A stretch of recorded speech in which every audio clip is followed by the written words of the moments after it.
Today, as usual, I will accompany your day by telling true crime stories that happened all over the world. And before we get into those stories, if you're a fan of the strange, dark, and mysterious delivered in story format, then you've come to the right place because that's all we do, and we upload 4 videos a week. So, if that's of interest to you, please tell me, where are you watching from? And what time are you watching this video? Also, please subscribe to our channel and turn on all notifications so you don't miss any of our stories. Okay, let's get into today's stories. Case 1. In the summer of 1990, 2 young hikers set out on a journey that would take them deep into the Appalachian Mountains. Molly LaRue was 25 years old. Jeffrey Hood was 26. They had met a few years earlier while working as counselors at a wilderness program in Salina, Kansas. Both of them had a passion for helping troubled teens through nature and outdoor adventure. Over time, that shared mission grew into love. By early June of that year, Molly and Jeff had decided to take on one of the most difficult and admired challenges in the hiking world, a through hike of the Appalachian Trail. The full trail runs more than 20 miles, stretching from Maine to Georgia. Hikers who attempt to complete the whole trail in one long journey often spend months on foot, sleeping in shelters, hiking through rain and heat, and carrying everything they need on their back. Molly and Jeff started their hike in Maine, heading south. They kept a steady pace and had reached the middle of the trail by early September. Along the way, other hikers remembered them as cheerful, friendly, and full of energy. Molly kept a habit of writing in trail logbooks at various shelters. Her messages often included jokes, drawings, and poems, and she seemed to be enjoying every part of the trip, even the tough parts. The 2 hikers had plans for their future once the trail was finished. Molly was an artist and had once won a national stamp design contest in high school. Jeff had studied education at the University of Tennessee and wanted to teach. They both cared deeply about making a difference and living a life close to nature. Friends and family described them as thoughtful and kind, the sort of people who truly wanted to help others. In the second week of September, Molly and Jeff made it to a wooded area near the small town of Duncannon, Pennsylvania. They stayed the night in a lean-to shelter about 4 miles from the town. It was not far from Harrisburg, state capital. They had no idea their journey was about to come to a sudden and tragic end. The next morning, another hiker arrived at the same shelter. What he found shocked the entire hiking community. The scene was quickly reported to authorities, and soon police were called in to investigate. What followed was one of the most disturbing crimes ever to take place on the Appalachian Trail. When authorities arrived at the shelter deep in the woods near Duncannon, Pennsylvania, they quickly secured the area. It was the morning of Friday, September 13th, in the year 1990. The scene pointed clearly to foul play, and investigators treated the area with care, knowing any small detail could matter. For the next several days, local law enforcement and state police worked together, gathering evidence and interviewing hikers who had been in the area. The shelter, known as Thelma Mark Shelter, sat near a section of the Appalachian Trail that was heavily wooded and somewhat isolated. It was a peaceful place, but now it had become the center of a serious investigation. Witnesses began to come forward with unusual observations. Several hikers remembered a strange man on the trail around that time. He looked out of place. While most hikers on the Appalachian Trail carried sturdy packs and wore proper boots, this man was dragging along 2 red gym bags with white Marlboro logos and a green military-style duffel. He had a rough appearance and did not seem like someone who belonged on the trail. Some referred to him as a mountain man. This man had stood out because he was not following the habits and customs of serious hikers. He had no trail name, left no entries in logbooks, and kept to himself. His behavior was suspicious enough that it was reported to authorities. He began spreading a composite sketch and warnings throughout the hiking community. Hikers were told to be cautious and, if possible, to avoid that stretch of trail. While investigators followed leads, search for the mysterious man widened. Days turned into a week and the case grew more urgent. Then, more than 100 miles to the south, near Harper's Ferry, West Virginia, a break came. Trail regulars in that area noticed a man who matched the description from Pennsylvania. He was behaving strangely and struggling to manage his gear. One sharp-eyed hiker recognized something even more alarming. The man was wearing hiking boots that matched those missing from the victim. He was also carrying a distinctive green backpack, the same kind described by friends and family of the victims. Local police were contacted and arrived quickly. When they approached the man, he gave the name David Casey Horn and claimed to be from Loris, South Carolina. But fingerprints taken after his arrest would reveal a different identity. This was not Horn. His real name was Paul David Cruz. Investigators in Pennsylvania were alerted. They soon confirmed that the man now in custody matched the physical description of their suspect. He had a tattoo on his shoulder and fingerprints that connected him to records in Florida. There, he had once been charged in another violent crime, one that had never been fully resolved. With the suspect now in custody, detectives began piecing together the evidence. Next, we will explore the manhunt's surprising connection to another case in Florida and the dark past that Paul David Cruz had been hiding. Once Paul David Cruz was identified, the investigation took a new turn. Authorities in Pennsylvania learned that Cruz had a long and troubled history and his name was already known to law enforcement in another state.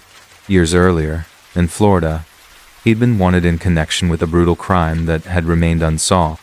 In the year 1986, a 56-year-old woman was found dead in the Lakeland, Florida. The case had gone cold, but investigators had long suspected Paul David Cruz. At the time, he had vanished before they could question him. Now, with him in custody in West Virginia, detectives compared details from both cases. His fingerprints and physical features matched those found at the earlier crime scene. That older case helped confirm the seriousness of the man they now had in their custody. Cruz had been born in 1958.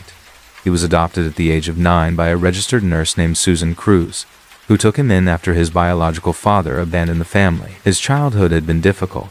Those who knew him growing up described him as angry and withdrawn. Teachers and coaches recalled his temper and mood swings.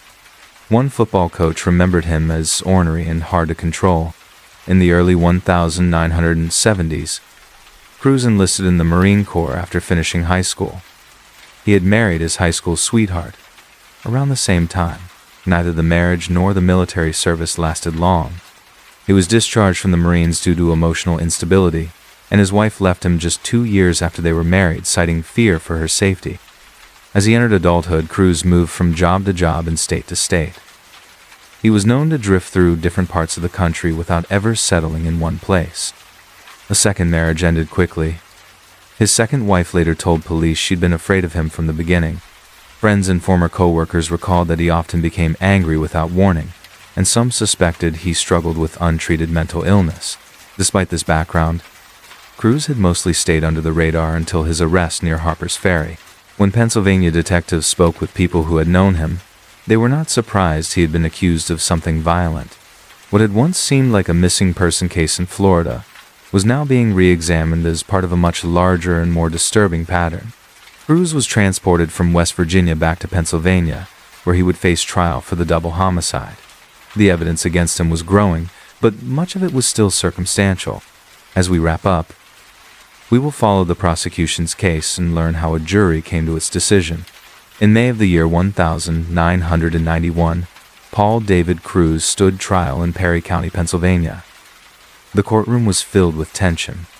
The prosecution did not have eyewitnesses to the crime, and much of their case was built on a combination of forensic findings, physical evidence, and testimony from hikers who had seen Cruz on the trail around the time of the murders. One of the key pieces of evidence came from ballistics testing. The bullets that had been recovered from the male victim matched the handgun that Cruz had in his possession when he was arrested in West Virginia. Experts confirmed the connection, saying the firearm was the same type and had markings consistent with those found on the bullets. In addition to the weapon, investigators presented DNA evidence that linked Cruz to the crime.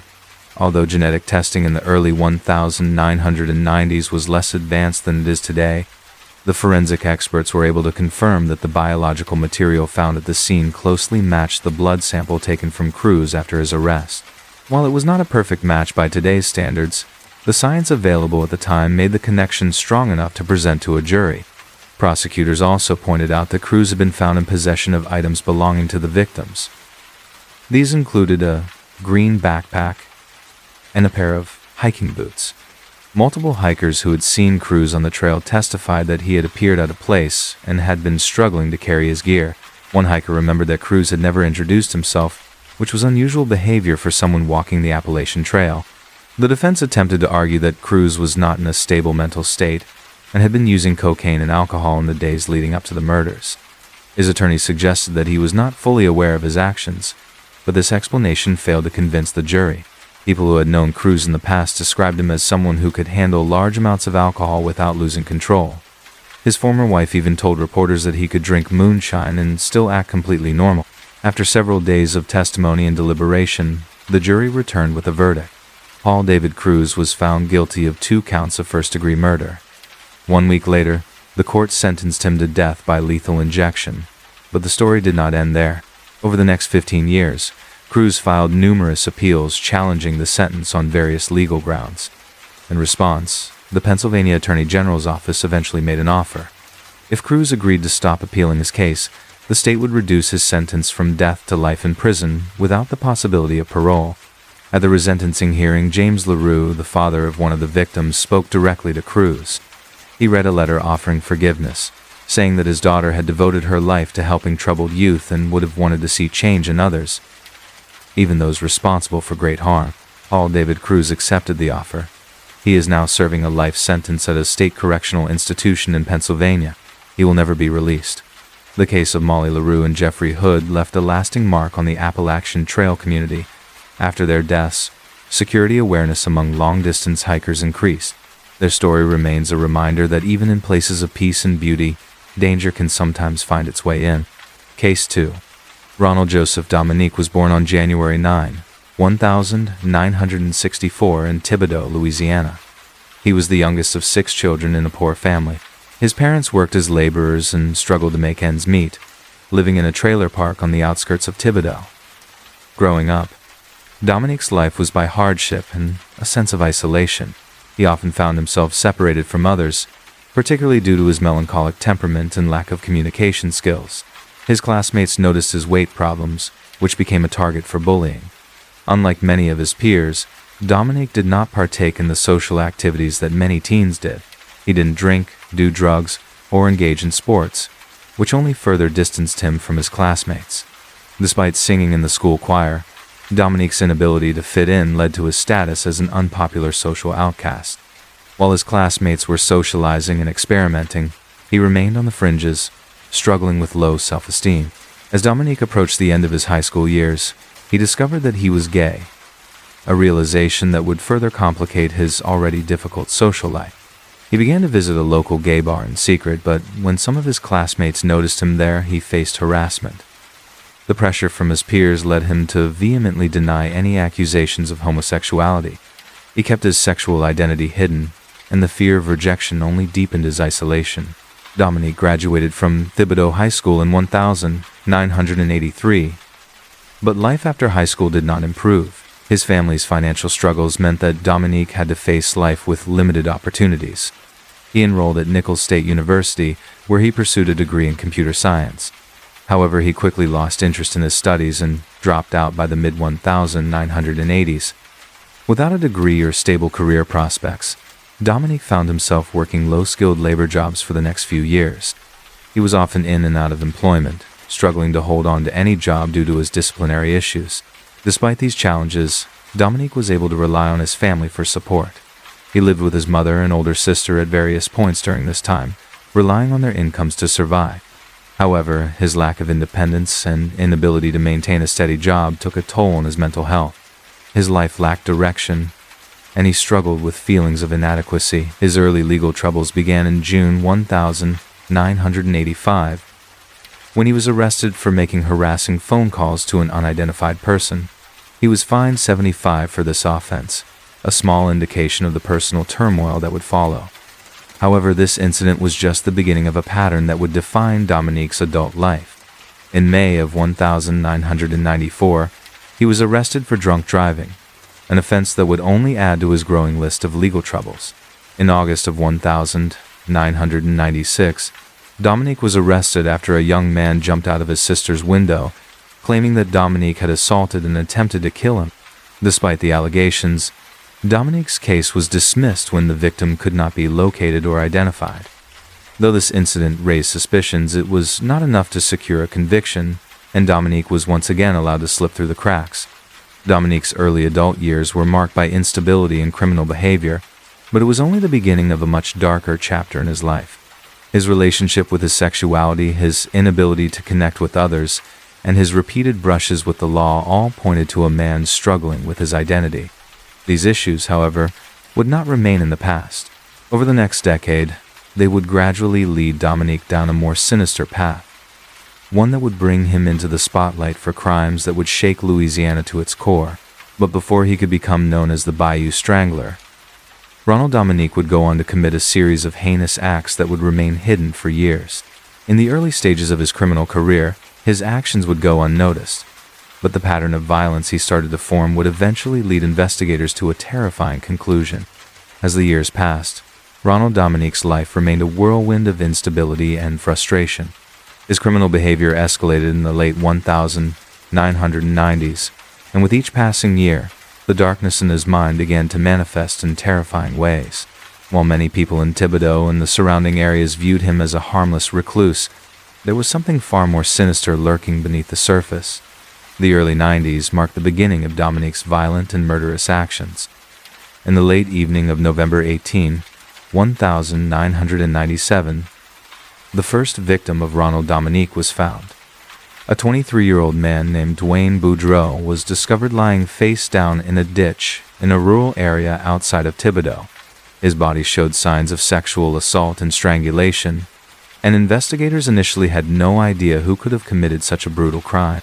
Dominique, known for his quiet demeanor and tendency to keep to himself, was not a suspect at first.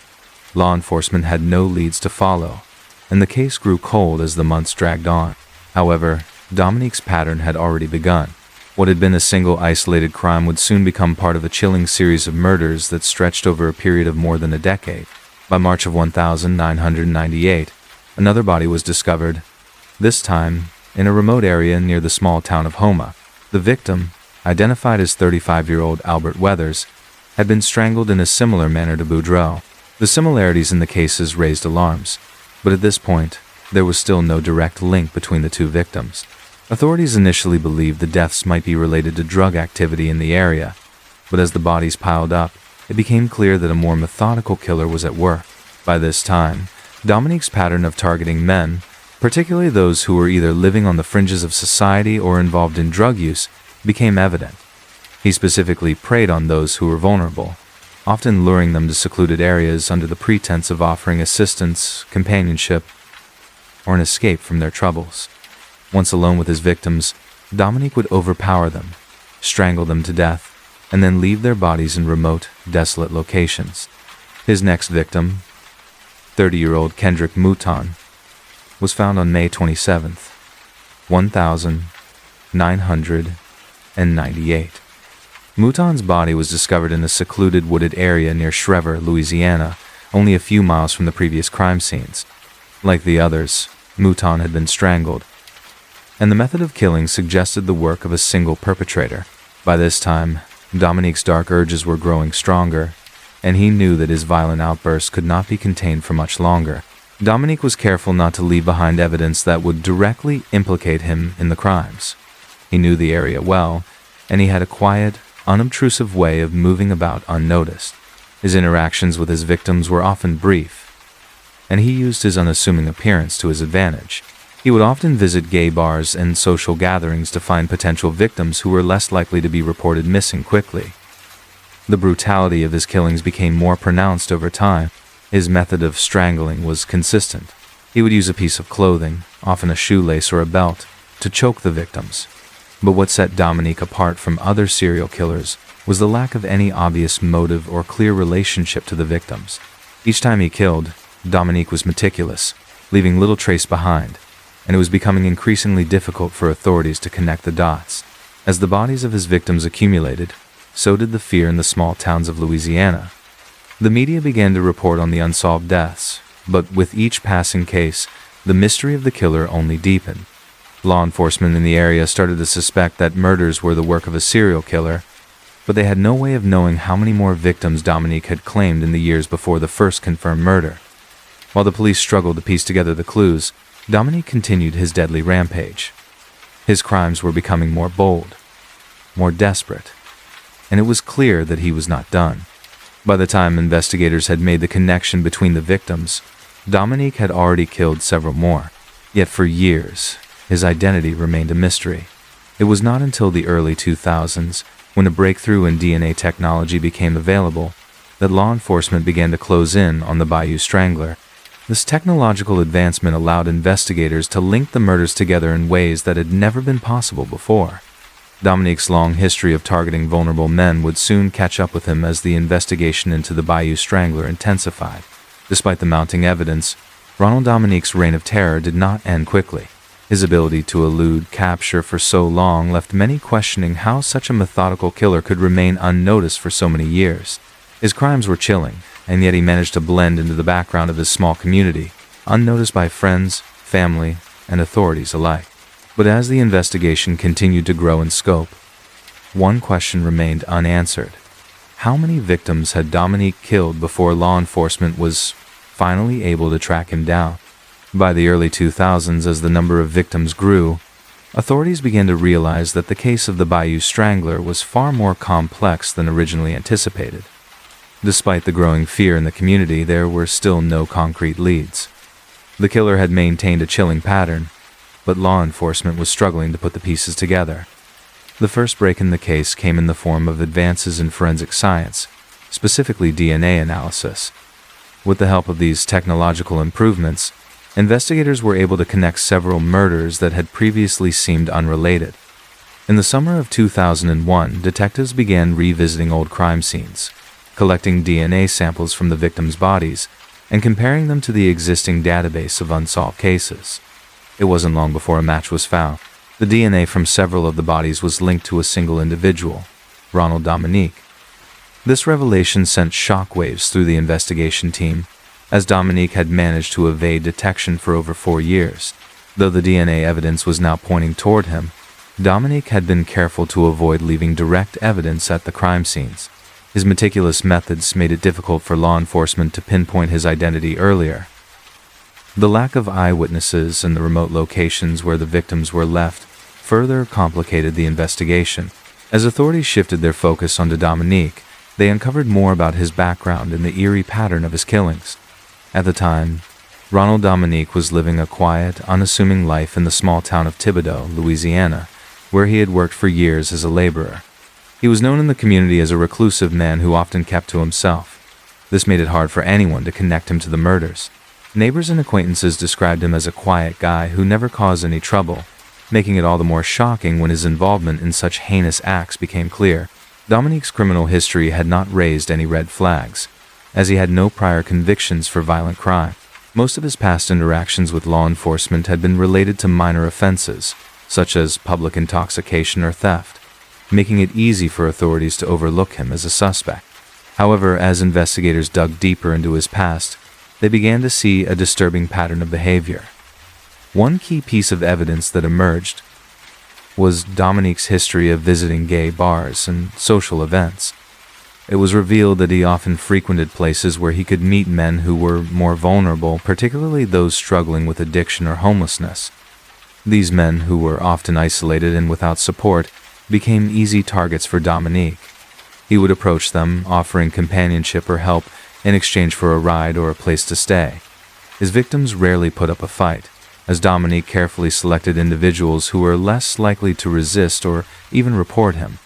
As the investigation into Dominique progressed, detectives discovered that many of his victims had been picked up in the same manner, which led them to believe that he had developed a specific method for selecting and luring his targets. His ability to remain unnoticed, even in the wake of multiple murders, baffled law enforcement. The town of Thibodaux had no idea that one of its own was responsible for such a series of horrific killings. In addition to the physical evidence, investigators began to rely on interviews with witnesses in the community. However, Dominique's low-profile lifestyle made it difficult to gather useful information. Neighbors reported that he rarely socialized and often stayed to himself, adding to his aura of mystery. He had no known close friends, and his interactions with others seemed casual and fleeting. The lack of any suspicious behavior from Dominique made it difficult for anyone to connect him to the murders of the time. Despite the lack of direct witness testimony, the DNA evidence became the key to solving the case. Once the authorities had a confirmed match linking Dominique to several murders, they began preparing for his arrest. By the time they moved forward with their investigation, Ronald Dominique had already been living in the same area for over a decade, and many of his neighbors were shocked to learn of his dark secret. On February the 20th, 2002, authorities finally arrested Ronald Dominique at his home. He was taken into custody without incident, and when confronted with the evidence, he confessed to the murders. His calm demeanor during the interrogation only added to the chilling nature of his crimes. Dominique revealed that he had murdered a total of 8 men over a span of several years. However, investigators believe that the true number of victims was higher, possibly in the double digits. Many of his other killings had gone unreported, or were mistaken for accidents, given the remote locations where he left the bodies. Following his arrest, the investigation into Dominique's past continued to unfold. Authorities learned that he had lived in the area for years without attracting much attention, and he had managed to maintain a low profile throughout the entire period of his killing spree. This baffled both law enforcement and the local community, who had seen him as a quiet, unremarkable individual. As investigators began to interview those who had known Dominique, a clearer picture emerged. Many people described him as someone who struggled with personal issues and had difficulty forming meaningful relationships.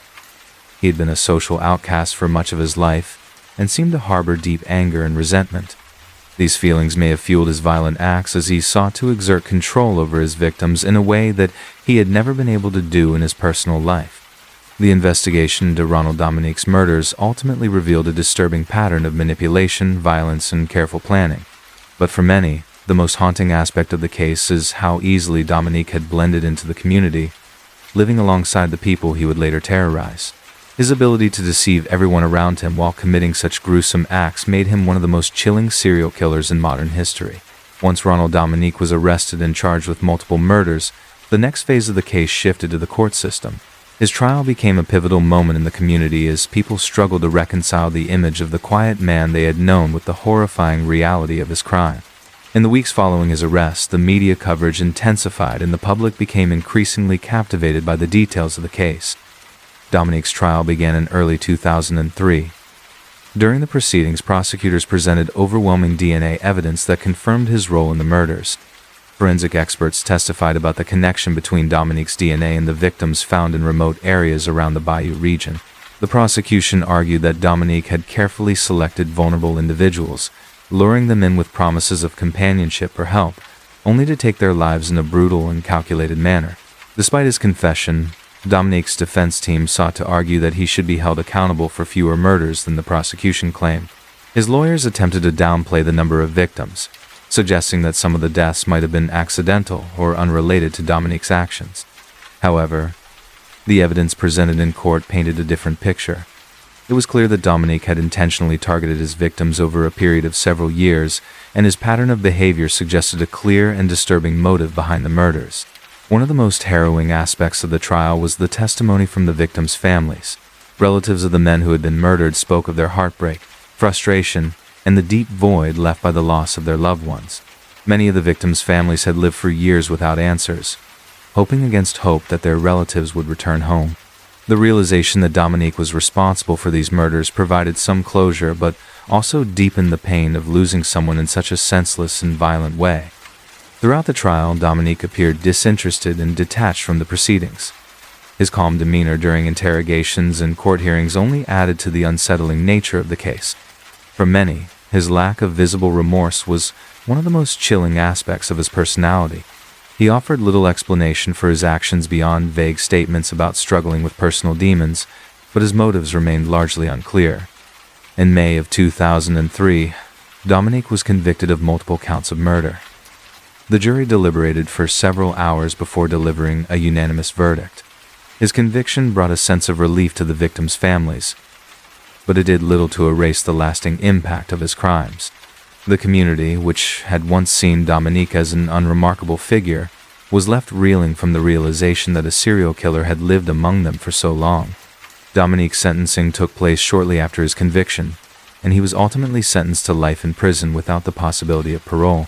His lack of remorse, combined with the horrific nature of his crimes, led to a swift and firm sentence.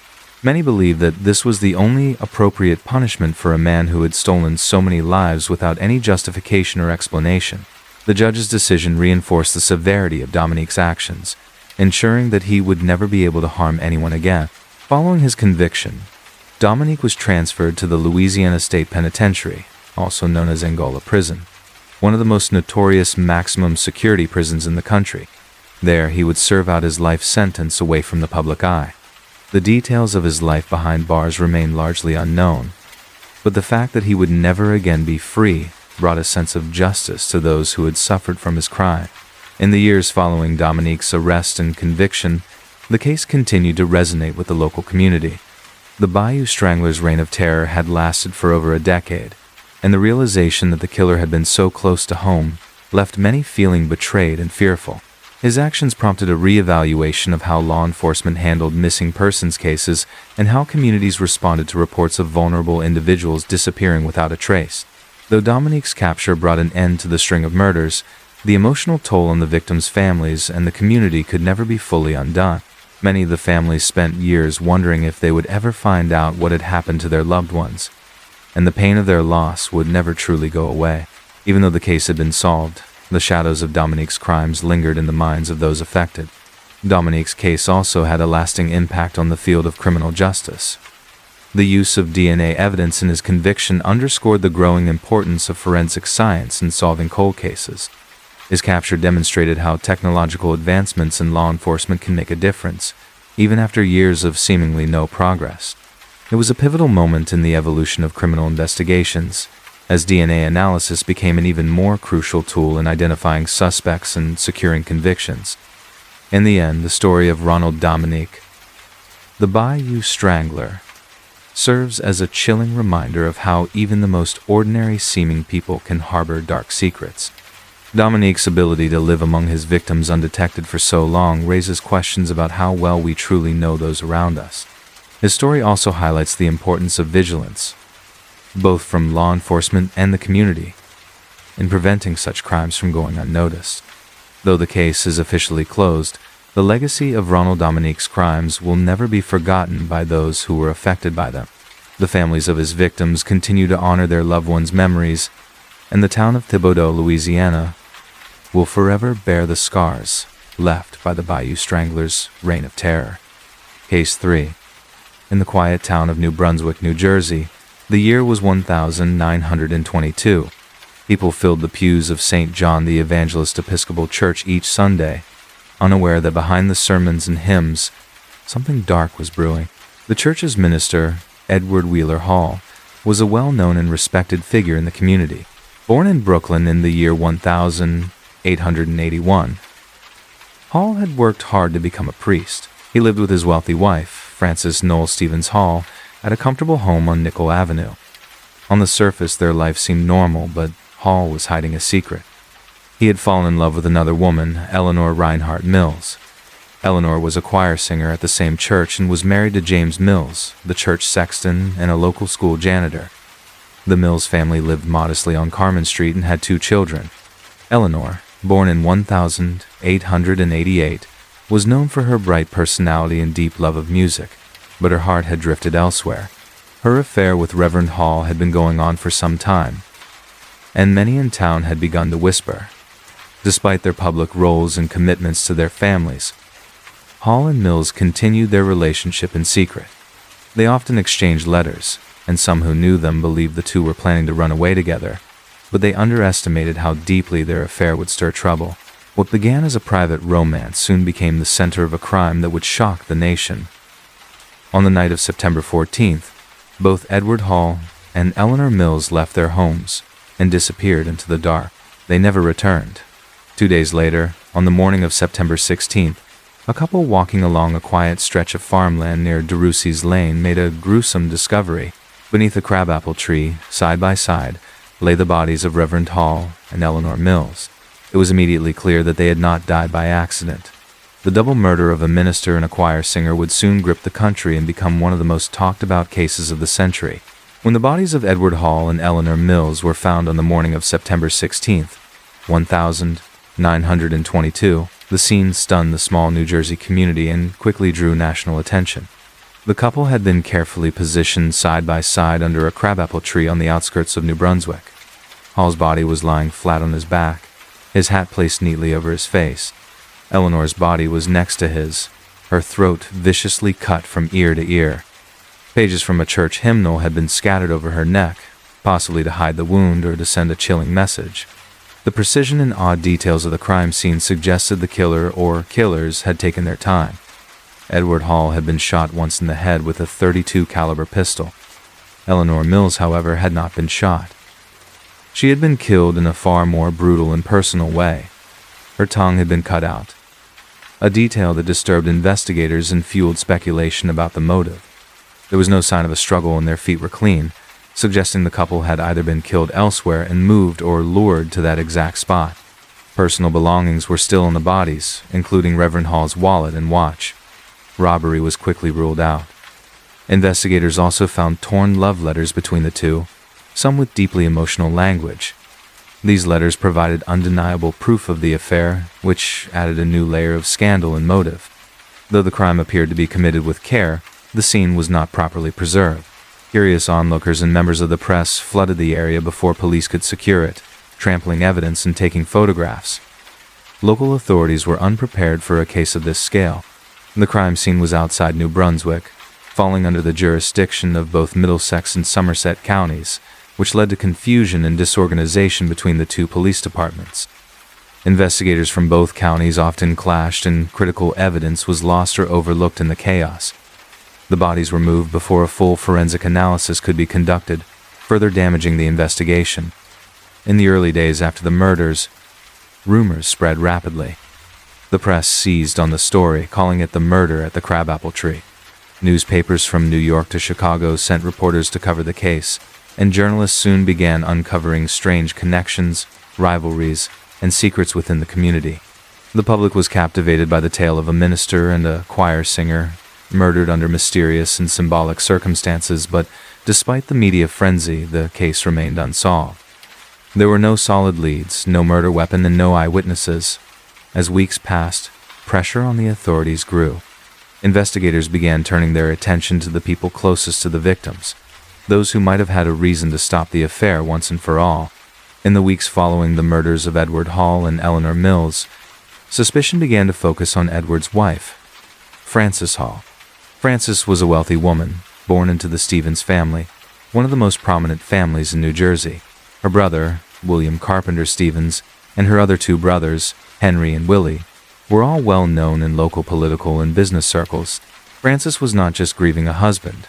She was also fiercely protective of her family's reputation and wealth.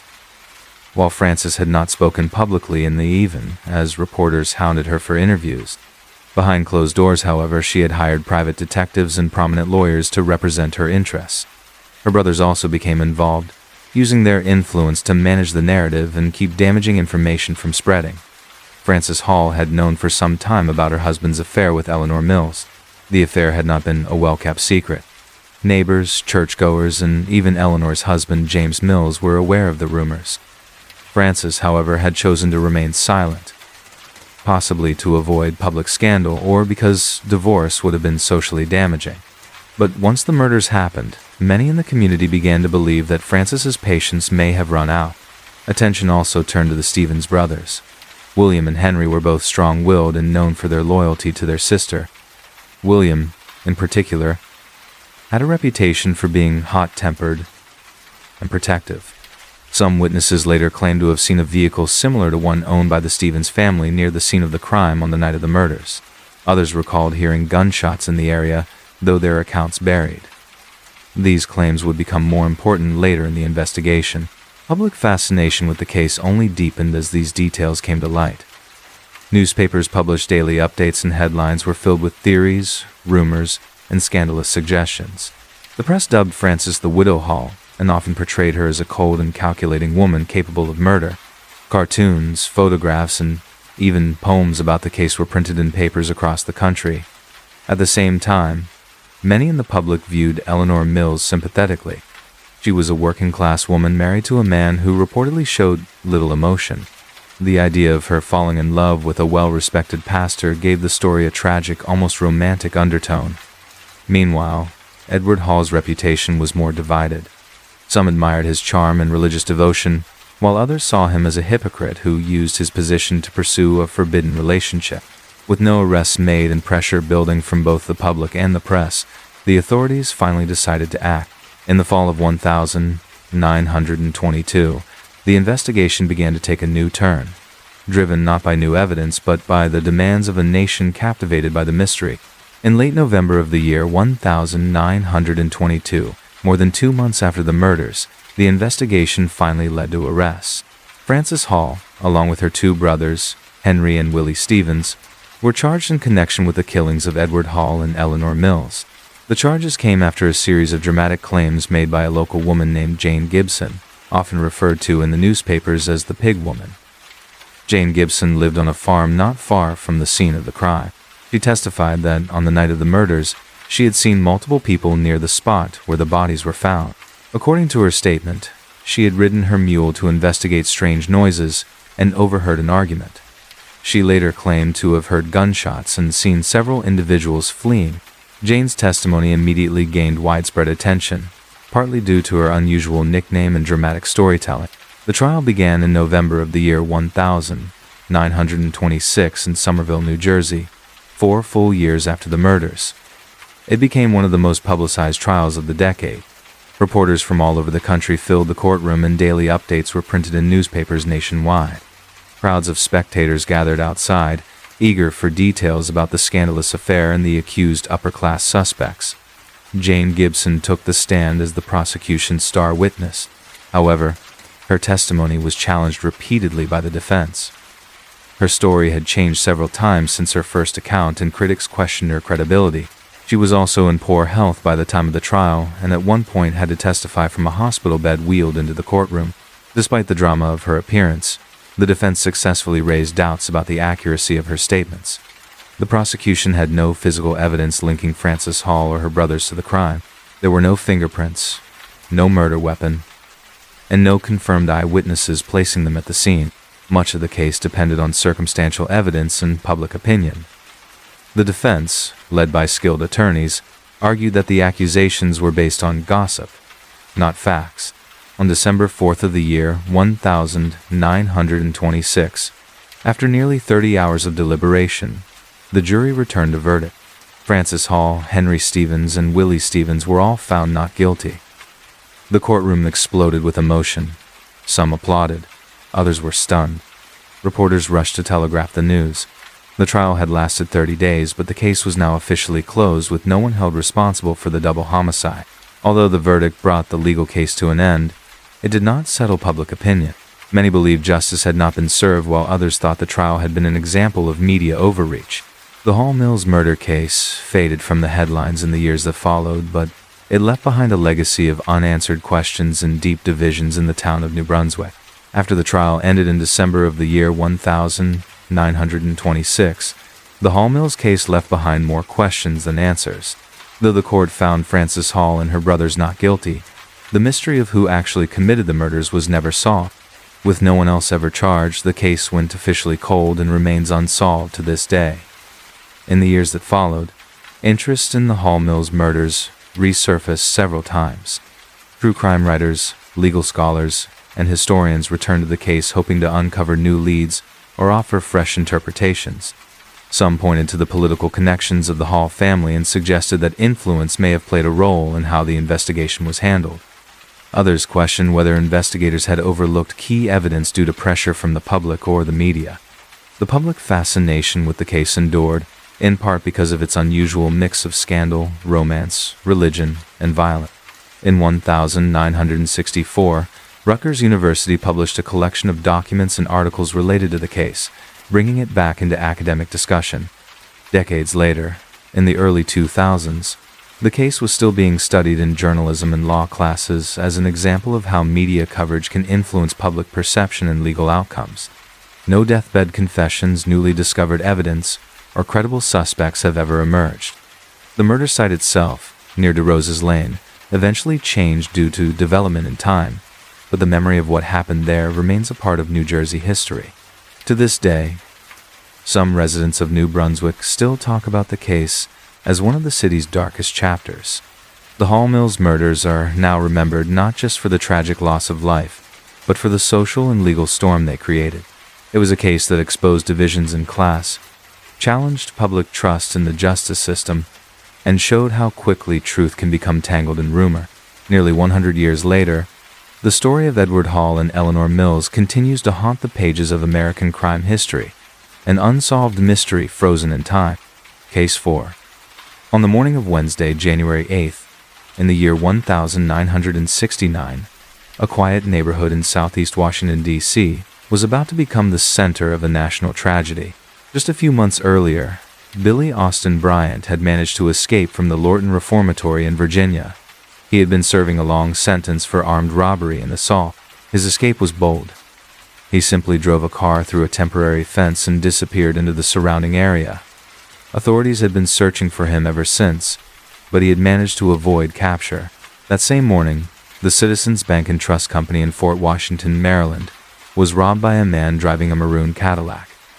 It was not long before investigators realized the suspect might be Bryant. 2 bank tellers recognized him.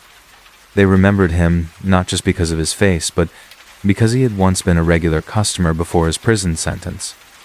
The FBI quickly began narrowing down the possible places he could be hiding. Agents knew that Bryant's wife lived in a small apartment in the southeast part of Washington, D.C. It was one of the only solid leads they had.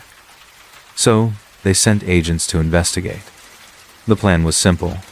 Try to locate Bryant through his wife and bring him in quietly. But the morning would not go as expected. It was about to become one of the darkest days in the history of the FBI. Later that same morning, 3 FBI special agents arrived at the apartment where Bryant's wife was believed to be staying. The small building was located in a residential area on the southeast side of Washington, D.C. Special Agents Anthony Palmisano and Edwin R. Woodruff, along with a 3rd agent, approached the door with caution. They knocked and identified themselves, asking to speak with Bryant's wife. A man inside the apartment responded, claiming the woman they were looking for was not there. He refused to allow the agents inside to wait at the door. Before the agents could take further action, gunfire suddenly came from inside the apartment. Both Palmisano and Woodruff were struck. The 3rd agent, standing nearby, drew his weapon and returned fire, but the shooter had already disappeared deeper into the apartment. Emergency responders were called and both injured agents were rushed to a nearby hospital. Despite the efforts of medical staff, they were pronounced dead shortly after arrival. The shooting triggered an immediate lockdown of the neighborhood. FBI agents and officers from the D.C. Metropolitan Police quickly surrounded the building. They believed the shooter, now identified by the surviving agent as Billy Austin Bryant, was still inside. A careful search of the apartment began, with officers moving room to room, expecting to find him barricaded or possibly injured. But what they found instead was a clear sign that Bryant had already escaped. A window at the rear of the apartment was wide open, and a tree just outside showed signs of being used for a quick exit. Somehow, in the chaos of the shooting and return fire, Bryant had managed to climb out and disappear again. As night fell over Washington, D.C. on January 8th, the manhunt for Billy Austin Bryant intensified. Law enforcement officers from multiple agencies spread out across the city, checking alleyways, bus stations, and abandoned buildings. Helicopters flew overhead and roadblocks were set up around Bryant's last known location. Bryant was officially placed on the FBI's 10 most wanted fugitives list that same evening. He was listed as number 295. His addition marked a critical development, but it would turn out to be the shortest time any fugitive had ever spent on the list. Just a few hours after the deadly shooting, at around 6:05 in the evening, the D.C. Metropolitan Police received a strange call from a resident on Mississippi Avenue. The man said he heard noises coming from his attic. It was not far from Bryant's wife's apartment, only about 4 blocks away. A robbery detective responded to the scene. When the officer identified himself and called out, a voice came back from the attic, asking for help. To the surprise of everyone, the man in the attic was Billy Austin Bryant. He had climbed into the space to hide, but had accidentally trapped himself. With no way out and no more options, he surrendered. Officers arrested him without further incident. Brian was taken into custody just over 2 hours after the murders had taken place. Back at headquarters, investigators wasted no time questioning him.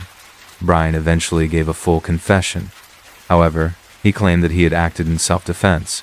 Despite this claim, the evidence against him was mounting. One of the agents had already identified him as the shooter. Witnesses from the earlier bank robbery had also confirmed his identity. And now, Brian's own words placed him at the center of both crimes. In the weeks that followed Billy Austin Bryant's arrest, federal prosecutors moved quickly to build their case. On January 28th, the third FBI agent who had been present during the shooting formally identified Bryant in a police lineup. At this moment cemented Bryant as the prime suspect, not only for the robbery but for the deaths of Special Agents Anthony Palmisano and Edwin R. Woodruff. Bryant was already facing multiple charges related to his escape from federal custody. But now the stakes had changed. He was being charged with 2 counts of first-degree murder. Court proceedings began soon after. On April 10th of that same year, Bryant was found guilty of escaping federal custody and was sentenced to 3 years in prison. Just 4 days later, on April 14th, he was also convicted of the armed bank robbery that had taken place at the Citizens Bank and Trust Company in Fort Washington. For that crime, he was sentenced to 20 years. The murder trial proved more complex. The prosecution presented eyewitness testimony, ballistic evidence, and Bryant's own confession. His defense argued that he had acted out of fear and in defense of his life. But the jury was unconvinced.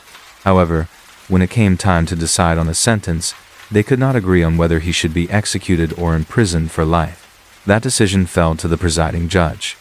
On November 3rd of 1969, Bryant was convicted of both murders. The judge sentenced him to 2 life terms, 1 for each of the slain agents.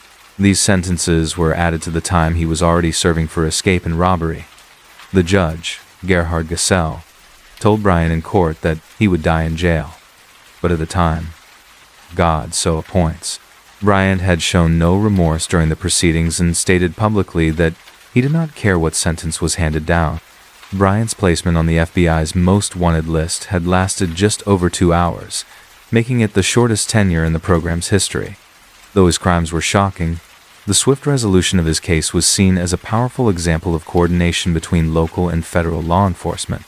In the decades that followed the murder of Special Agents Anthony Palmisano and Edwin R. Woodruff, their legacies remain deeply honored within the FBI and beyond. Both men were added to the FBI's Wall of Honor, a solemn tribute reserved for agents who gave their lives in the line of duty. Their photographs, etched into the memory of the Bureau, served as reminders of the dangers federal agents face while protecting the public. Anthony Palmisano was remembered as a dedicated agent who had begun his career in the FBI as a clerk. He had worked his way up while attending Seton Hall College and later became a special agent in the summer of 1967. Although he served in that role for only a year before his death, his commitment left a lasting mark. His colleagues described him as hardworking and principled, someone who viewed public service not as a job but as a calling. Edwin R. Woodruff's impact reached far beyond the Bureau. As the first African-American FBI agent to be killed in the line of duty, his loss was felt deeply across the law enforcement community. Born in Brooklyn, New York on January 22 of 1941, Woodruff had worked for the Treasury Department and served as a police cadet before joining the FBI in May of 1967. He had a reputation for professionalism, kindness, and a calm demeanor under pressure. Fellow agents believed he had the potential to rise to the highest ranks of the Bureau. His daughter, Lee Woodruff, made it her mission to preserve his legacy. She worked for years to have a street named in her father's honor in the Bedford-Stuyvesant neighborhood of Brooklyn, where he had grown up. Despite pushback from some in the community, her persistence paid off. On April 26 of 2019, the corner of Jefferson Avenue and Claver Place was officially renamed FBI Special Agent Edwin R. Woodruff Way. The ceremony brought together FBI agents, city leaders, and Woodruff's family, finally honoring a whose life and career had been cut short. Lee later published a book titled Memorial Star, the story of Edwin R. Woodruff, the first African-American FBI agent killed in the line of duty. Through her writing and advocacy, she helped ensure that her father's name would never be forgotten. Billy Austin Bryant remained behind bars, serving his life sentences without the possibility of parole. The case, though tragic, became a reminder of the risks law enforcement officers face and the enduring responsibility of the justice system to remember those who serve. The story of these two agents, one from New Jersey, one from New York, continues to be told in training halls and memorial ceremonies across the country. Their sacrifice is not measured by how they died, but by how they lived and the lives they touched in the short time they served. Case 5. Rebecca Gould was a 22-year-old college student living in Northwest Arkansas when her life was tragically cut short in the year 2004. Her story began with an unexpected disappearance that left her family and friends in a state of confusion and fear. She had been a bright and promising young woman attending college at Northwest Arkansas Community College in Bentonville after transferring from Ozarka College in Melbourne. On September 20th, 2004, Rebecca drove to the small town of Guyon, Arkansas to spend the weekend with her boyfriend, Casey McCullough. The following day, on September 21st, she was reported missing after she failed to return home. Her car was discovered at McCullough's house, but her purse and keys were still inside, raising alarm among those who knew her. It was the last time anyone would see Rebecca alive.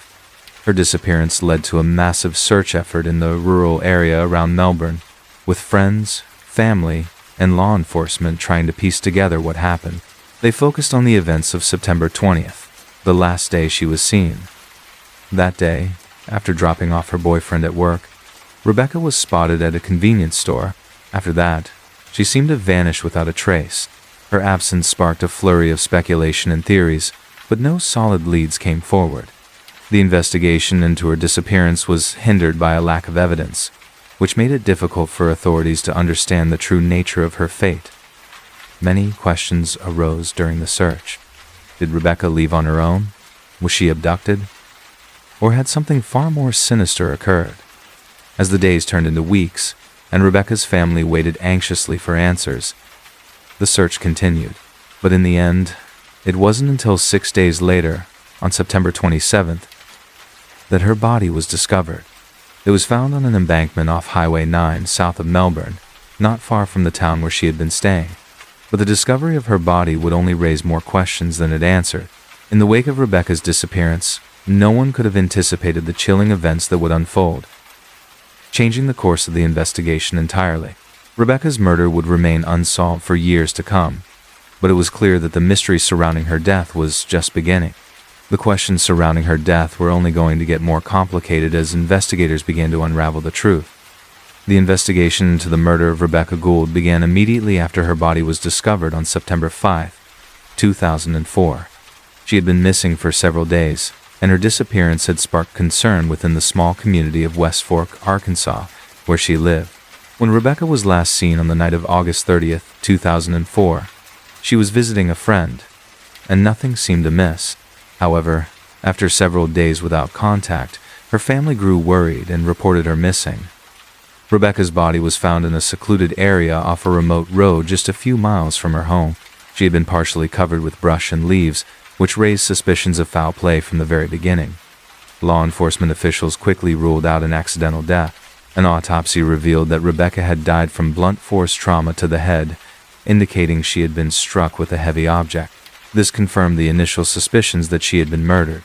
As investigators delved into Rebecca's life, they discovered she had a history of personal relationships, but there were no obvious signs that anyone close to her would have had a motive to harm her. While she had an ex-boyfriend who was initially questioned, there were no immediate connections between him and the crime. The investigation then shifted to a broader scope, looking for potential witnesses, examining Rebecca's last known movements, and speaking to anyone who might have seen her on the night of her disappearance. At the time of her death, Rebecca was living in a trailer with her mother, and they had recently moved to the area. Despite her short time in the community, Rebecca had made a positive impression on those around her. She was described as friendly and hardworking, with no known enemies. This made her murder all the more puzzling. As weeks went by without any solid leads, frustration grew among law enforcement officers and the community alike. The case was at a standstill, and new theories began to emerge. Several months passed before the breakthrough came. In early 2005, law enforcement officials received an anonymous tip about a potential suspect. The tip led them to a man named Sean Hornbeck, who had been an acquaintance of Rebecca. Though Hornbeck had no direct connection to the crime, his name kept coming up during interviews with people who knew both him and Rebecca. Authorities began looking into his background more closely, and it was soon discovered that he had a criminal history involving violent behavior. By the time the investigation reached this point, however, it had already become clear that solving the case would not be straightforward. Despite these efforts, the investigation into Rebecca Gould's murder was still ongoing, with no concrete evidence linking any suspects to the crime. Even as the case seemed to grow colder with each passing year, law enforcement remained determined to bring justice for Rebecca and her family. By 2006, nearly 2 years had passed since Rebecca Gould's tragic death, and the case had gone cold. However, law enforcement officials were not ready to give up. Despite no significant progress, they continued reviewing evidence and re-interviewing witnesses. During this time, a new lead emerged that would shift the focus of the investigation. In the summer of 2006, a key piece of information surfaced when a former acquaintance of Rebecca's came forward. This individual, whose identity was not initially revealed, claimed to have seen Rebecca with a man named William Billy Reed shortly before her disappearance. Reed, a local man with a history of minor criminal activity, was quickly questioned by the authorities. He denied any involvement in Rebecca's death and insisted that he had not seen her in weeks before her disappearance. Though Reed's initial denials were convincing, investigators decided to dig deeper into his background. They discovered that he had a criminal record, including charges of assault, and had been involved in several altercations over the years. The authorities focused on a particular incident that had occurred just a few months before Rebecca's murder, in which Reed was alleged to have been violent toward a different woman. This history of aggression raised suspicions, but, again, no direct evidence linked Reed to Rebecca's murder. The case remained at an impasse until the end of 2007. In November, the authorities received a tip that would bring the investigation into a new direction. A woman who had been a close friend of Rebecca's came forward with information about a conversation she had had with Rebecca just days before she went missing. The friend revealed that Rebecca had been worried about an individual who had been harassing her in the weeks leading up to her disappearance. This individual was described as a man named Chris, who had been acting strangely around Rebecca, and she had confided in her friend that she was afraid he might try to harm her. Investigators were now left with a new lead to follow. They began looking into the man named Chris, but details surrounding his identity remained unclear. Law enforcement officials conducted an exhaustive search for anyone named Chris who had been connected to Rebecca during the time period leading up to her murder. It took several more months before they were able to track down a man who fit the description. His name was Christopher Chris Smith, and he had a history of domestic disputes and was known to have had a relationship with a woman who had lived in the same area as Rebecca.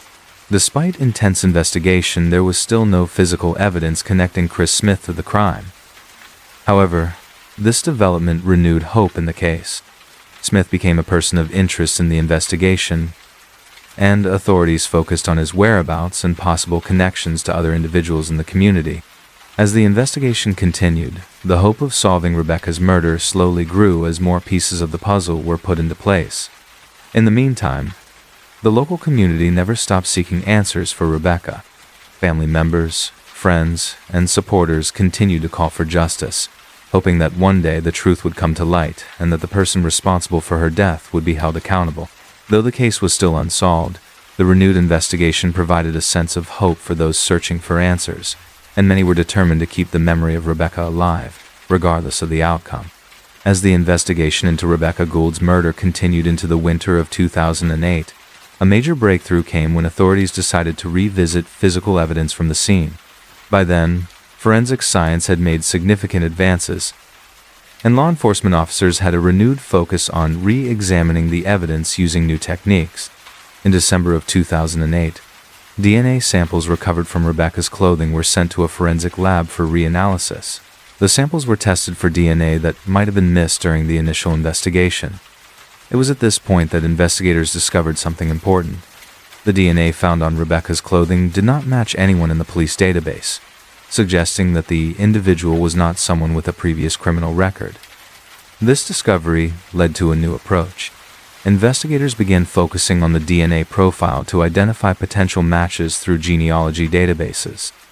This technique, which had recently begun to be used in law enforcement investigations, involved comparing DNA to distant relatives of potential suspects. Authorities worked with genetic experts to trace familial connections, hoping to find a direct link to the killer. In March of 2009, the DNA analysis led to a possible match. A distant relative of the individual whose DNA had been found at the scene of Rebecca's death was identified. The breakthrough led investigators to focus on a man named Michael D. Smith, who lived in the area and had no prior criminal history. While he was not yet a suspect, the DNA connection prompted investigators to investigate his background more thoroughly. Michael Smith's name had not previously come up in the case, and there was no obvious reason why his DNA would have been found on Rebecca's clothing. The investigation into his connection to Rebecca was intense, and Smith was questioned. He told authorities that he had never met Rebecca and had no idea how his DNA had ended up at the crime scene. Despite his insistence on his innocence, investigators were puzzled by the DNA evidence, which now pointed to him as a possible connection to the case. As authorities delved into Michael Smith's background, they discovered that he had been living in the area at the time of Rebecca's murder and had frequent contact with local establishments. He had been involved in various community events, and some witnesses recalled seeing him in the same areas where Rebecca had been in the weeks leading up to her disappearance. However, no one could directly place him with Rebecca before her death, and no further evidence connected him to the crime scene in a way that could conclusively prove his involvement. Despite the DNA evidence, the case remained unresolved. Investigators continued to follow up on every lead and re-interviewed people connected to Michael Smith, but no significant new evidence was uncovered. In August of 2009, after a prolonged investigation and several months of dead ends, the authorities once again reached an impasse. The case was temporarily closed, but not forgotten. Rebecca's family, still grieving her loss, held on to hope that justice would one day be served. The small town of Russellville, Arkansas, continued to mourn the young woman's tragic death. The mystery of who had taken her life remained a constant shadow, and despite the efforts of law enforcement, no one had been arrested for her murder. Although new developments continued to surface, the case remained unsolved as of 2010, and Rebecca Gould's killer was still out there. As the years passed, the community held on to the hope that the investigation would eventually lead to the identification of the person responsible for her death. The mystery surrounding Rebecca's tragic end and the search for justice remained an open wound in the hearts of those who had loved her. In August of 2016, after years of investigation, a shocking breakthrough occurred in the Rebecca Gould case. William Alma Miller, a man who had been living in the area for some time, unexpectedly came forward and confessed to the murder of Rebecca Gould. His confession came nearly a decade after the tragic crime, and it sent shockwaves through the community and law enforcement alike. Miller, who was now in his mid-50s, had previously been a person of interest in the case, but had never been formally charged. Over the years, he had denied any involvement in Rebecca's death. However, in the summer of 2016, Miller, seemingly overwhelmed by guilt and the weight of his conscience, decided to tell the truth. He approached the authorities and confessed to taking Rebecca's life, providing details about the crime that only the killer would know. According to Miller's confession, he had been living in the Russellville area at the time of Rebecca's disappearance in 2005. He stated that he had encountered Rebecca near a local convenience store, where they struck up a conversation. At some point, their interaction escalated, and Miller claimed that he attacked Rebecca, eventually strangling her. Afterward, he said that he had dumped her body in a remote area, leaving her for dead. Miller's confession came as a relief to Rebecca's family, who had spent years grieving her loss without closure. The authorities, who had worked tirelessly on the case for over a decade, were also taken aback by the sudden turn of events. Miller's confession provided the final piece of the puzzle, confirming the long-held suspicions that had remained unanswered for so many years. However, investigators were quick to verify the details of Miller's confession. They re-examined the evidence that had been collected at the crime scene, including the DNA samples that had previously been linked to an unknown individual. Through further forensic analysis, It was confirmed that Miller's DNA did indeed match the samples found on Rebecca's clothing. This solidified his confession and eliminated any doubt about his involvement in the crime. In September of 2016, William Alma Miller was formally charged with the murder of Rebecca Gould. He was taken into custody and later arraigned in court. During the proceedings, Miller expressed remorse for his actions and admitted that his confession had been motivated by a desire to bring closure to Rebecca's family. He also stated that he had been living with the guilt of the crime for many years and that the weight of his conscience had finally driven him to speak the truth. On January 3, 2017, William Alma Miller was sentenced to life in prison without the possibility of parole. The courtroom was filled with emotion as Rebecca's family members addressed the court, expressing their relief that justice had finally been served. While they could never fully heal from the loss of Rebecca, they found some measure of comfort in knowing that her killer had been held accountable. The confession of William Alma Miller brought an end to the long-running mystery of Rebecca Gould's murder, but it also left a lasting impact on the community of Russellville, Arkansas. For over a decade, the town had lived with the unresolved tragedy of Rebecca's death, and now, with the confession of the man responsible, they could begin to heal. As for Rebecca's family, they could now find some peace, knowing that their daughter's killer was no longer free. Her case, which had remained unsolved for so long, had finally been closed thanks to the courage of one man who could no longer live with the secret of his crime. Although the pain of losing Rebecca would never fade, her family could now begin the long journey of rebuilding their lives, knowing that justice had been served. Case 6.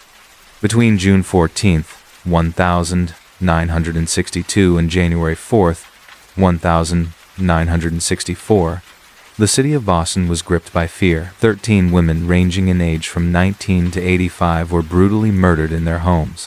These women lived in different neighborhoods, but their deaths shared eerily similar characteristics. All of them were strangled, all of them were women who lived alone, and most were found without any signs of forced entry into their apartments.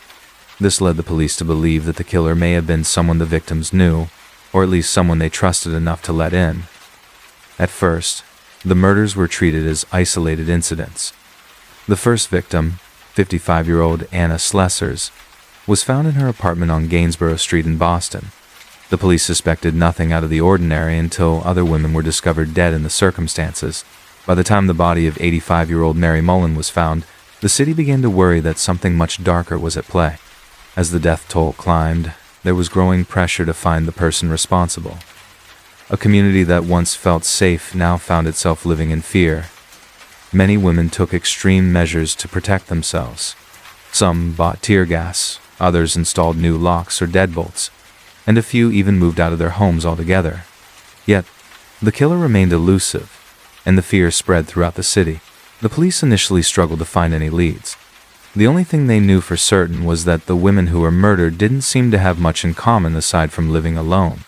There was no obvious pattern when it came to their social status, background, or ethnicity. That left the authorities confused and uncertain, questioning whether they were dealing with a single killer or a string of unrelated incidents. But as more women were found dead in their apartments, it became clear that the cases were connected. A pattern was starting to emerge. The killer seemed to strike at night, attacking his victims while they were alone in their homes. His method of operation became unpredictable, yet every time the police thought they were close to catching him, the killer would slip away again. By the time of the final murder in early January 1964, it became apparent that the city was dealing with a serial killer, a fact that sent shockwaves through the public. As Boston's streets grew darker and more dangerous, rumors spread. Some believed that a psychotic predator was on the loose, while others speculated that the killer might be someone who was mentally disturbed. But no one could have predicted the truth. As the murders continued, the Boston Police Department began to intensify their investigation. They called in detectives from the Homicide Division, and the search for the killer was launched in full force. Despite their best efforts, the police hit dead ends at every turn. For a while, they relied heavily on forensic evidence, but there was very little to go on. The victims had no obvious connection, and there was no clear suspect. This left investigators wondering whether the killer was a local resident or someone who had come to Boston specifically to commit the crimes. One of the most frustrating aspects of the investigation was the lack of any witness testimony. Each murder occurred in the dead of night, and in most cases, the killer left no clues behind. The apartments were locked, and there was no sign of forced entry. This led the police to suspect that the killer had either used a spare key or tricked his victims into letting him inside. This theory was supported by the fact that many of the women were found with their doors unlocked, as though they had been expecting someone. As months passed, the pressure on the police grew. The public was demanding answers, and the media closely followed every development in the case. In an effort to gather new leads, the police began to release more details about the victims. They discovered that the majority of the murdered women had been involved in some form of community or social activity. This seemed to suggest that the killer might have been someone who had been observing his victims before striking. It also pointed to the possibility that he had carefully planned his attacks, choosing women who lived alone and were vulnerable. In addition to this, the police began to look into the possibility that the murders were sexually motivated. While there were no clear signs of sexual assault, some of the women had been undressed after they were killed. This led investigators to consider whether the killer was driven by some form of compulsion, but this theory too had its flaws. The women were not all young, and their backgrounds and lifestyles varied greatly. There was no clear pattern of sexual preference to explain the killer's actions. The police also reached out to experts in criminal behavior and psychology, hoping to better understand the mind of the murderer. One expert suggested that the killer might be someone with a deep-seated hatred of women, possibly a man who had been rejected by women in his past. Others believed that the killer might be mentally unstable or emotionally disturbed. Regardless of the theory, all experts agreed that the killer was methodical and calculating, leaving little behind at the crime scenes to help the authorities track him down. As the investigation stretched into its second year, the Boston police faced mounting frustration. They had few leads, and the killer remained just out of their grasp. Every time they thought they were close to catching him, the murderer seemed to vanish without a trace. In the meantime, Boston's residents continued to live in fear, never knowing when or where the killer would strike next. Despite the lack of progress, the police were not about to give up. They knew that time was running out, and that they had to catch the killer before he could claim another victim. But the investigation had become a game of cat and mouse, and it was one that the police were growing increasingly desperate to win.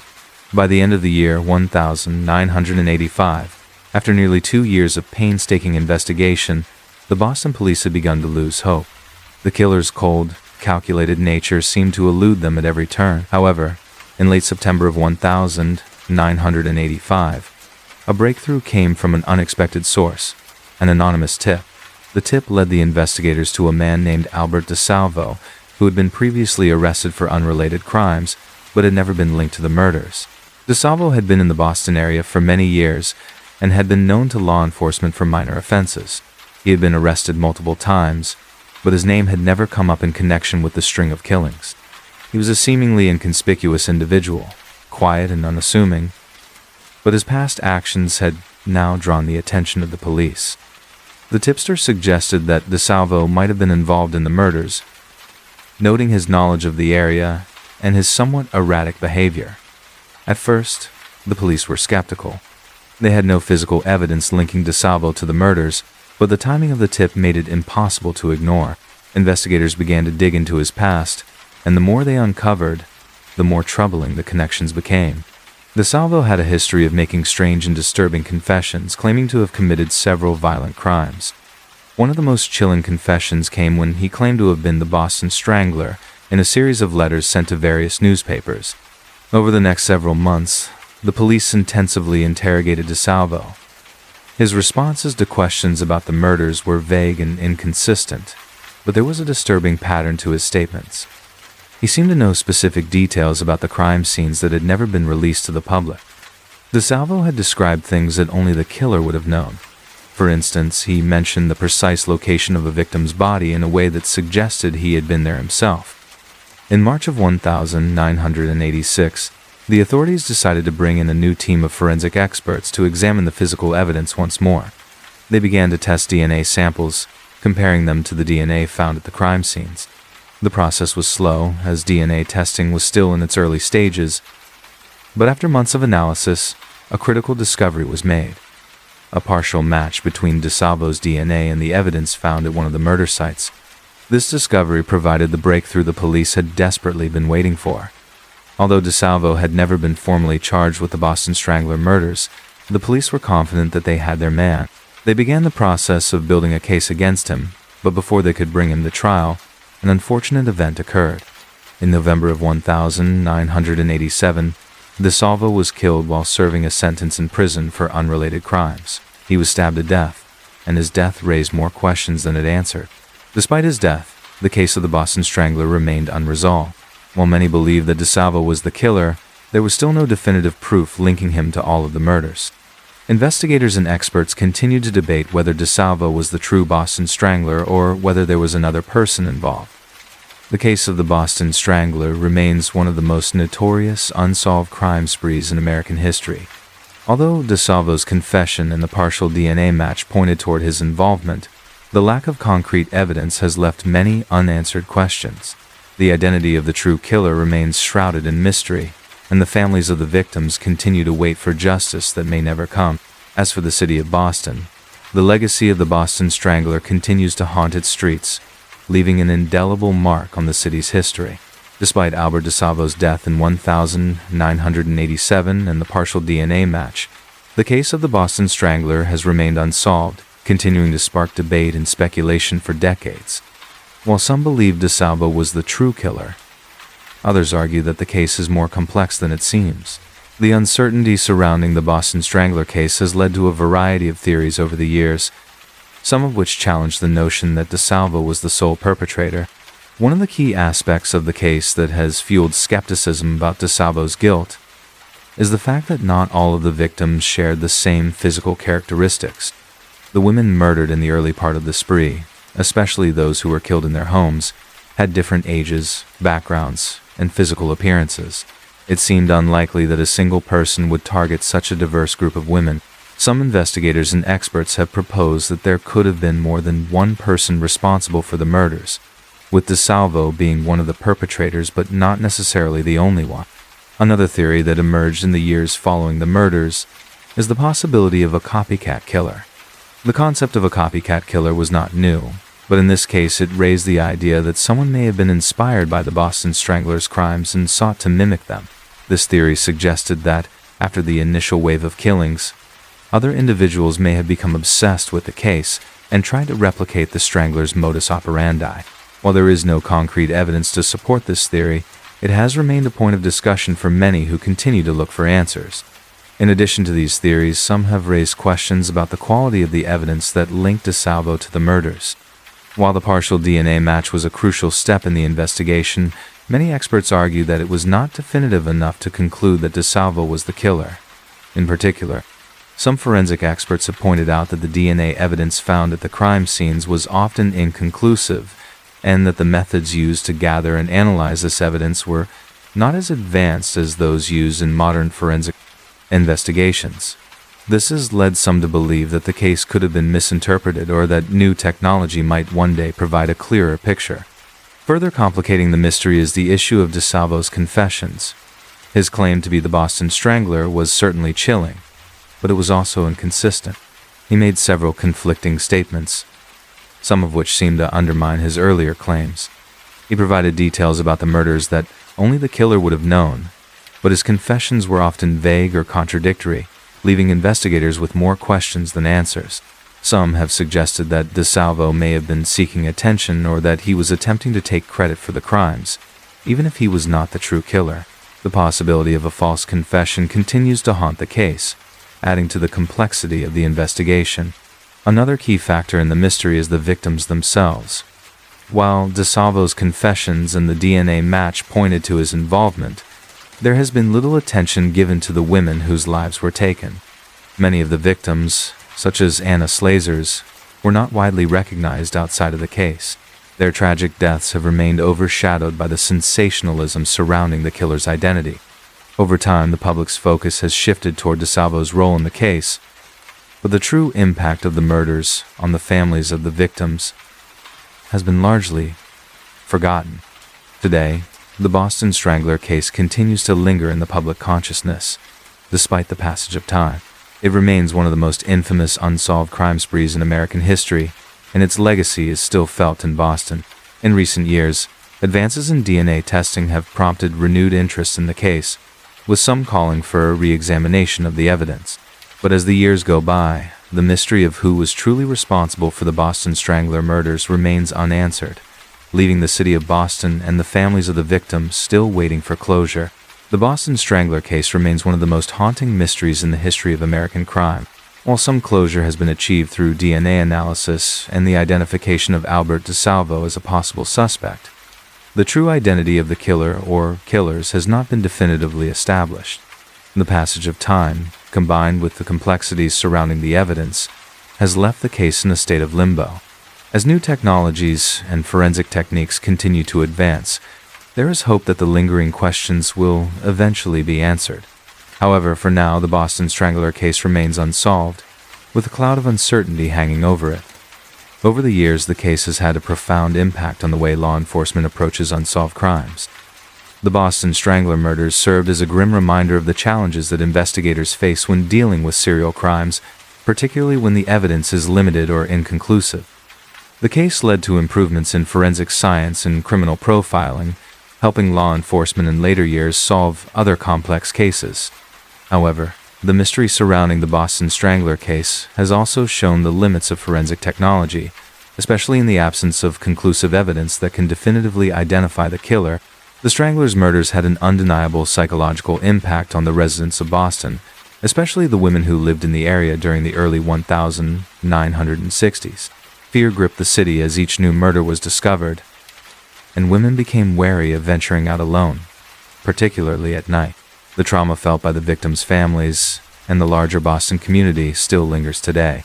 Many families are still searching for answers, hoping that one day new information or a breakthrough in the case will offer them the justice they deserve.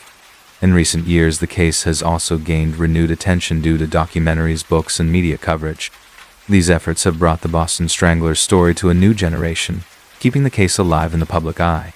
Many believe that the killer's true identity will eventually be uncovered, possibly through advancements in DNA analysis or the emergence of new witnesses.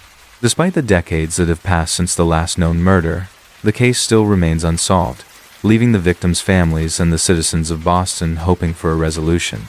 One of the most important aspects of this case is the need to remember the victims, who were real people with families and lives cut short by a brutal and senseless crime.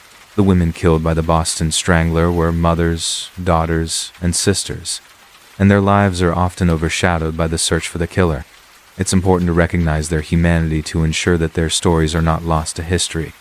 While the search for the Boston Strangler continues, it's crucial to honor their memory and the families who have had to live with the pain of losing a loved one in such a tragic manner. The Boston Strangler case, while unresolved, serves as a reminder of the complexity of crime and investigation. It demonstrates the challenges investigators face when dealing with cases that involve multiple victims, contradictory evidence, and misleading confessions.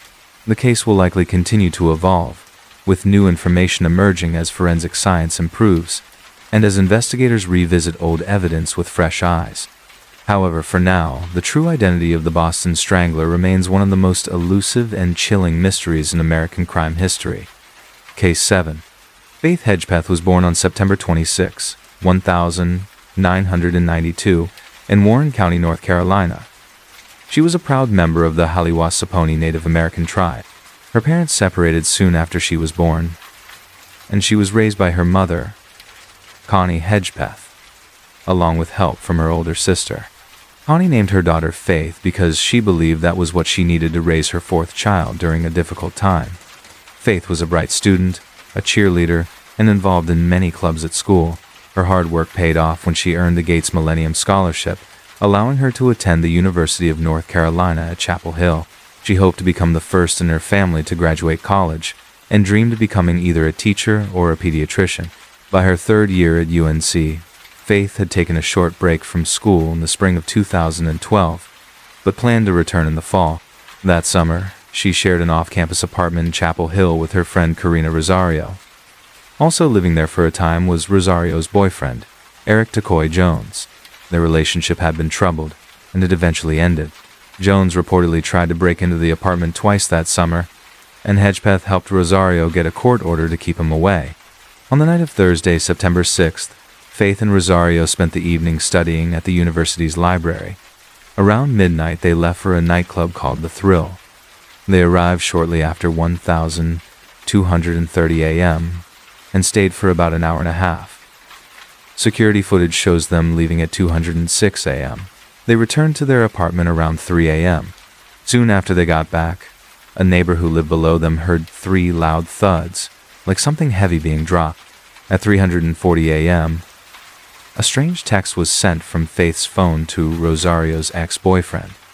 Another short message followed 3 minutes later.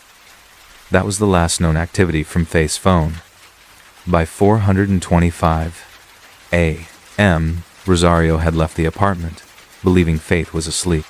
She went to visit a friend, leaving the door unlocked. Around 1030 a.m. the next day, Rosario could not reach Faith by phone. She got a ride back to the apartment with her friend, Marisol Rango. When they entered, they found Faith dead in her bedroom. She had been beaten and was partially covered with a quilt. They immediately called 911. When police arrived at the apartment just before 11 a.m., on Friday, September 7th, 2012, they found Faith's body on the floor of her bedroom. She was partially undressed and there was blood at the scene. An empty liquor bottle was found nearby. Later, investigators confirmed it had been used as the murder weapon. The autopsy showed that Faith died from blunt force trauma to the head. Along with blood, investigators found semen and male DNA at the scene, believed to have come from the killer. Some DNA was also found on other items inside the apartment. The crime scene appeared to be personal, not random. One of the first people police looked into was Eric Tacoy Jones, Rosario's ex-boyfriend. Jones had a history of violence, and he had threatened Faith during a phone call, saying he would kill her if he could not get back together with Rosario. On the night before the murder, he sent a strange message to a friend, asking for forgiveness for what I am about to do. He also posted something similar on social media. However, when police tested Jones's DNA, it did not match the DNA found at the scene. Jones was ruled out as a suspect. Other men who had been at the Thrill nightclub that night were also tested. None of their DNA matched either. In the days following Faith's death, reward money was offered for information. The university, the Crime Stoppers group, her tribe, and the apartment complex came together to offer $29,000. Later, the governor of North Carolina added another $10,000. Police hoped the money would help lead to a break in the case. Despite public interest, police did not release much information. A court order sealed many of the case records, which was unusual for the Chapel Hill Police Department. Even the cause of death was not made public until Faith's family spoke to reporters and shared what the death certificate had said. As the months passed, the case remained unsolved. In January of 2013, police confirmed that the DNA belonged to a man, and they worked with the FBI to create a profile of the suspect. They believed the killer had once lived near Faith, may have shown interest in her, may have acted strangely after the crime, but no name was released. In 2016, a Virginia company used the DNA sample to create a sketch of what the suspect might look like. The image showed a man with light brown skin and possible Latino or Native American ancestry. It was only a guess based on DNA traits and not a photograph. Meanwhile, audio experts examined a strange voicemail that may have been accidentally recorded on Faith's phone. The recording was time-stamped around 1:23 a.m. During the time Faith and Rosario were at the club. Some believe the call captured a violent argument. An audio expert claimed he heard Faith crying and someone saying, "I think she's dying," followed by a male voice saying, "Do it anyhow." The names Eric and Rosie were mentioned on the recording. Faith's father believed the voicemail might have captured the moment his daughter was killed, but police never confirmed its value as evidence. At the time, they said they could not determine who was speaking, or if it was even real-time audio from the crime. Still, the recording remained part of the case file. Over the years, people questioned how the investigation was handled. Reporters pointed out that no new search warrants had been filed after the first 2 months. Some speculated that police may have made early mistakes they were trying to cover up. Despite the challenges, Faith's family and friends never gave up hope that justice would be found. For almost 9 years, the murder of Faith Hedgepath remained unsolved. Then, In September of 2021, the Chapel Hill Police Department made an unexpected announcement. They had arrested a suspect. The man arrested was named Miguel Enrique Salguero Olivares. He was 28 years old at the time and had not been considered a suspect before. Police said they matched his DNA to the DNA found at the crime scene. They made the match after he was arrested for a separate incident involving drinking and driving in July of that year. When his DNA was entered into the database, it came back as a match. Salguero Olivares had no known connection to Faith, and investigators have not said how or why he was at her apartment that night. They also have not shared a clear motive. What is known is that the DNA found on Faith's body and at the scene is what linked him to the crime. He was charged with the first-degree murder. Police did not release much more about how they believe the crime happened or what the full timeline was. The court process began slowly, and as of now, the case is still awaiting trial. Faith Hedgepeth's murder shocked the Chapel Hill community, her tribe, and everyone who knew her. She was a young woman with dreams, doing everything right. For years, her family waited for answers. Now, with an arrest finally made, they hope for justice in a courtroom. What happened in the early hours of September 7, 2012 may never be fully understood, but Faith's story continues to be remembered by those who loved her. Case 8. In the fall of the year 1925, federal law enforcement in America was still finding its identity. The Bureau of Investigation, not yet widely known as the FBI, was slowly gaining more power and responsibility. It was during this time that a young car thief named Martin James Durkin would forever change the course of the agency's history. Martin James Durkin was born on February 16, 1901.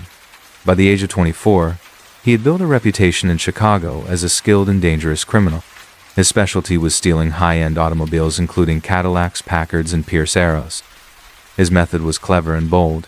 He would pose as a wealthy buyer, promise to pay in full the next day, and then return under cover of night to steal the vehicle.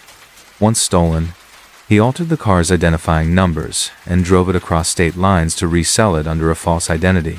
This made him a clear violator of the Dyer Act, a federal law targeting the interstate transport of stolen vehicles.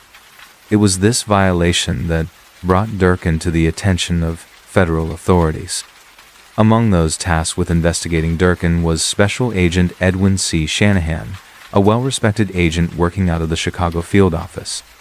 Shanahan had received a tip that Durkin might appear at a local garage with a stolen car transported from New Mexico. It was Sunday, October 11, 1925. That day, Shanahan and several Chicago police officers arrived at the garage early and waited patiently. As the hours passed, hope for Durkin's arrival faded. Eventually, the officers left the scene to bring in fresh support. Shanahan chose to remain behind alone, committed to finishing the job. At some point later that day, Durkin pulled into the garage in a stolen vehicle. Not recognizing Shanahan or suspecting any danger, Durkin was momentarily caught off guard. Seizing the opportunity, Shanahan approached the car and attempted to take Durkin into custody. But Durkin was no ordinary car thief. He was armed, dangerous, and completely unwilling to surrender. Using a distraction, Durkin quickly reached into the car and pulled out a revolver hidden on the seat. He fired once, striking Special Agent Shanahan in the chest. Shanahan fell to the ground, gravely wounded. Durkin fled the scene before backup could arrive. Shanahan was later pronounced dead. He was 35 years old. The news quickly spread across the nation. Special Agent Edwin C. Shanahan had become the first federal agent killed in the line of duty. The murder of Agent Shanahan sent shockwaves through the Bureau. At that time, the agency was still small and trying to build public respect. For J. Edgar Hoover, newly appointed as acting director of the Bureau, the killing was not just a tragedy. It was a threat to the future of federal law enforcement itself. In the wake of Special Agent Edwin C. Shanahan's tragic death, federal authorities were determined to bring his killer to justice. The murder of a federal agent was a grave crime, and the Bureau of Investigation, still in its early years, was faced with a critical test. The agency had been created in 1908, but its reputation had yet to be solidified. The killing of Shanahan was a bold challenge to the young Bureau, and Director J. Edgar Hoover understood that it was crucial to catch Durkin not only for justice, but to demonstrate the power and reach of federal law enforcement. Durkin, after murdering Shanahan, had fled the scene and quickly vanished into the underworld of Chicago. Authorities knew that Durkin had been a part of the city's criminal network for years, but they had no clear idea where he might be hiding. He had a network of friends, contacts, and safe houses across state lines. Federal agents and local law enforcement immediately began tracking every lead and potential sighting of Durkin. Chicago, a city notorious for its organized crime, offered countless places where a criminal like Durkin could slip through the cracks. The hunt for Durkin quickly expanded beyond Illinois. Federal agents started questioning anyone who might know where Durkin was hiding. Informants were contacted, and local police forces from neighboring states joined the search. While the law enforcement agencies scrambled to find him, Durkin was also making plans. He knew the attention on him was intense, and he was not going to surrender without a fight. Meanwhile, Durkin had begun to make plans for his escape. He believed that if he could leave the country, he might avoid being captured. His knowledge of smuggling operations and his connections to international criminal syndicates gave him the opportunity to flee across borders. For several weeks, Durkin remained out of sight, constantly shifting locations to avoid detection. His ability to evade authorities for so long became a testament to his cunning and expertise in the criminal world. As the weeks turned into months, the manhunt for Durkin became one of the most significant efforts in the history of the Bureau at the time. The federal government poured resources into finding him, with agents going undercover, setting up surveillance, and conducting interviews. Despite the heightened efforts, Durkin continued to elude capture. The trail grew cold, and authorities began to fear that Durkin might never be caught. Durkin's fate was not sealed, however. The relentless pursuit by federal authorities would soon take a surprising turn.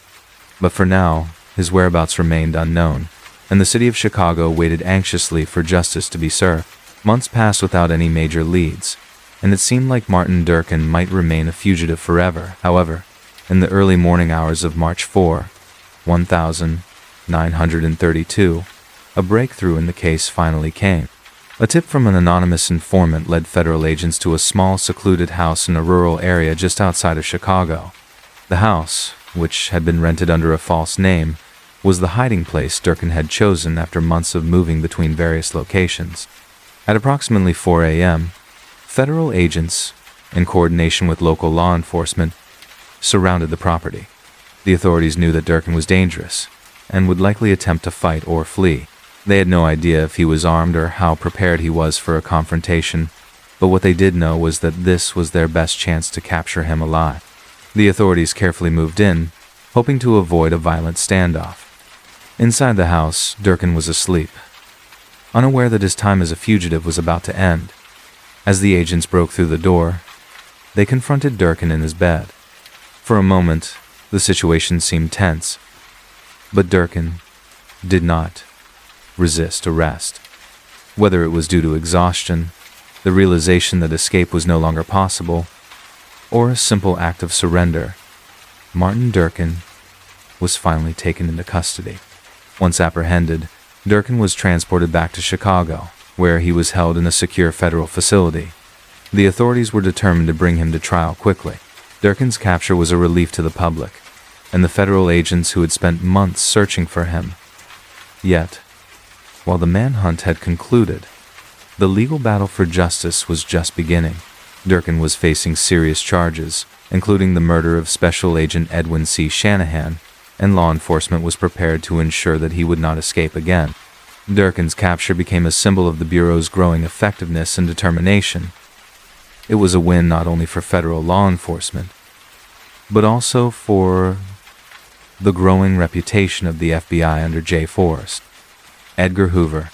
The capture was widely reported in the media, marking the end of a dangerous chapter in Chicago's history, but it was also a reminder of the relentless pursuit of justice, even for those who they can outrun the law. As Durkin awaited trial, the families of those affected by his crime could begin to find a sense of closure. The nation was waiting for what would come next in the courtroom, where Durkin would be held accountable for the death of Special Agent Edwin C. Shanahan. The trial of Martin Durkin began on May 7, 1932, in a packed federal courtroom in Chicago. The prosecution was prepared to present a strong case, backed by the testimony of witnesses, evidence collected from the crime scene, and the confessions Durkin had made during his capture. Durkin, despite his earlier surrender, pleaded not guilty to the murder of Special Agent Edwin C. Shanahan, as well as the other charges against him, which included armed robbery and assault. The trial was a spectacle. The courtroom was filled with reporters, law enforcement officers, and members of the public who had followed the case closely. The prosecution's main argument was that Durkin, in his violent desperation to avoid capture, had shot and killed Shanahan in cold blood. They argued that Durkin, a dangerous criminal with a long history of evading the law, had no regard for human life and had killed Shanahan during the botched robbery. The defense, however, tried to paint Durkin in a different light. They claimed that he had acted out of fear and desperation, not premeditation. They suggested that Durkin had been attempting to escape a chaotic situation and that the shooting was not intentional.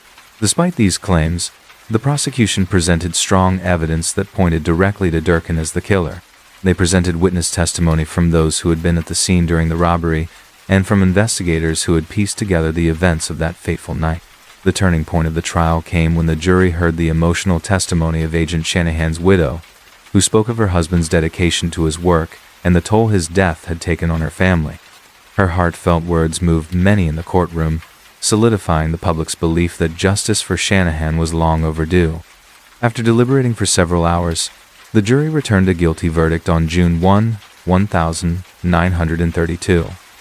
Durkin was found guilty of the murder of Special Agent Edwin C. Shanahan, as well as several other charges related to the robbery. The verdict was a significant moment in the history of law enforcement in Chicago and the FBI, as it demonstrated that justice would prevail even for the most hardened criminals. On June 3, 1932, Martin Durkin was sentenced to death by lethal injection. The sentence marked the end of his long criminal career. As the court proceedings concluded, there was a sense of closure for the law enforcement community, who had worked tirelessly to bring Durkin to justice. Special Agent Edwin C. Shanahan's family, though they had lost a loved one, felt a small sense of justice, knowing that Durkin would never harm another person. Durkin's execution was carried out on August 8, 1932, at the federal penitentiary in Leavenworth, Kansas. His death marked the end of a dark chapter in Chicago's criminal history, but it also served as a reminder to the public and law enforcement alike that no matter how long it took, justice would eventually catch up to those who broke the law. The case of Martin Durkin, while tragic, would go down in history as a testament to the persistence and dedication of the federal agents who pursued him and the unwavering commitment of the judicial system to deliver justice. The murder of Special Agent Edwin C. Shanahan in 1931 and the subsequent capture and trial of Martin Durkin had a profound impact on the FBI and law enforcement in the United States. Shanahan's death was not only a tragic loss for his family, but also a stark reminder of the risks faced by those who served in the line of duty.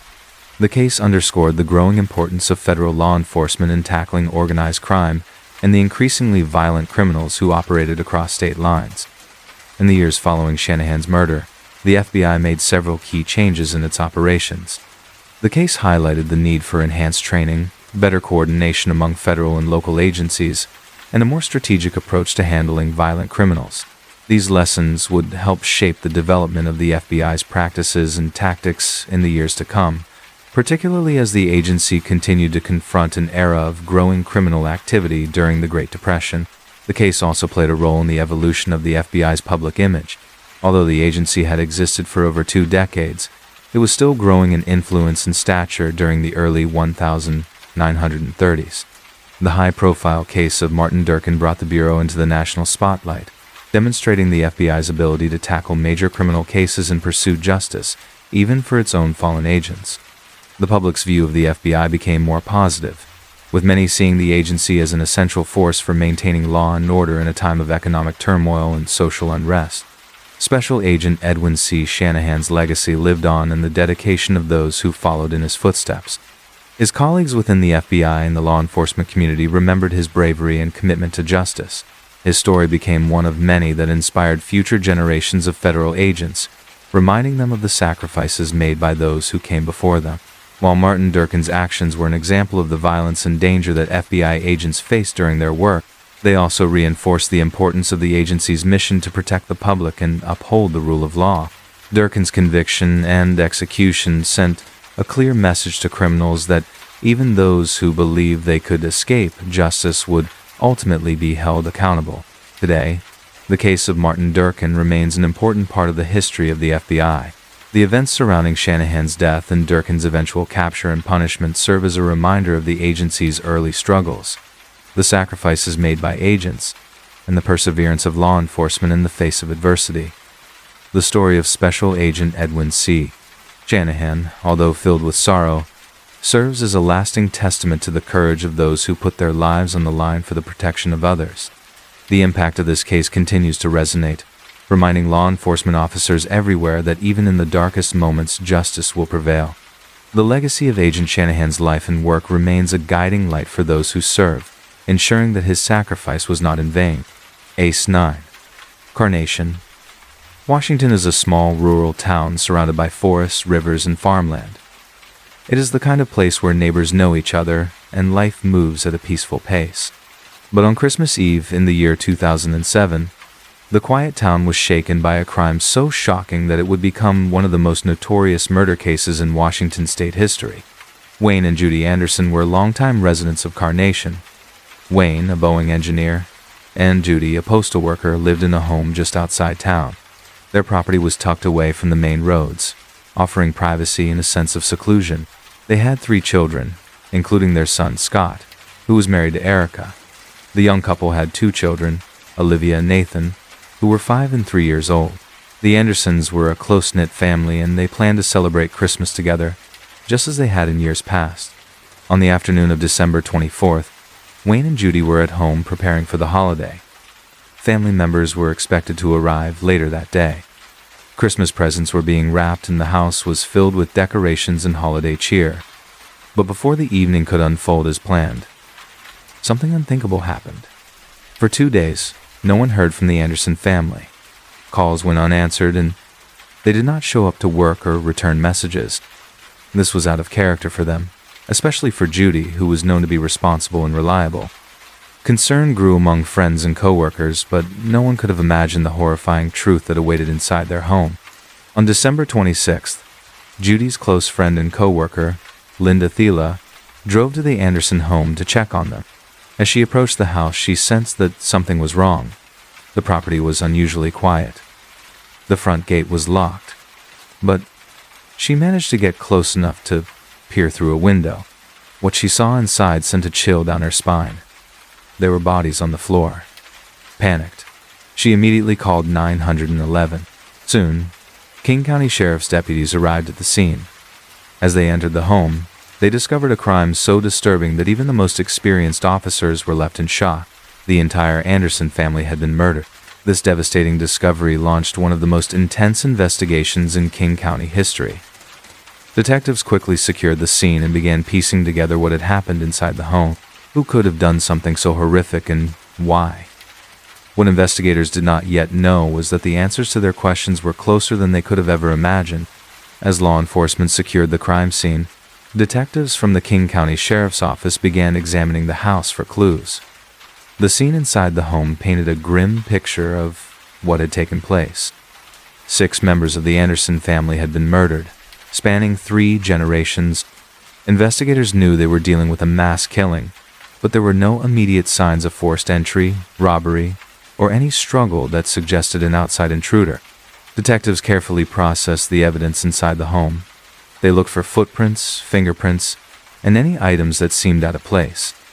Crime scene investigators collected shell casings and analyzed the positioning of the victims.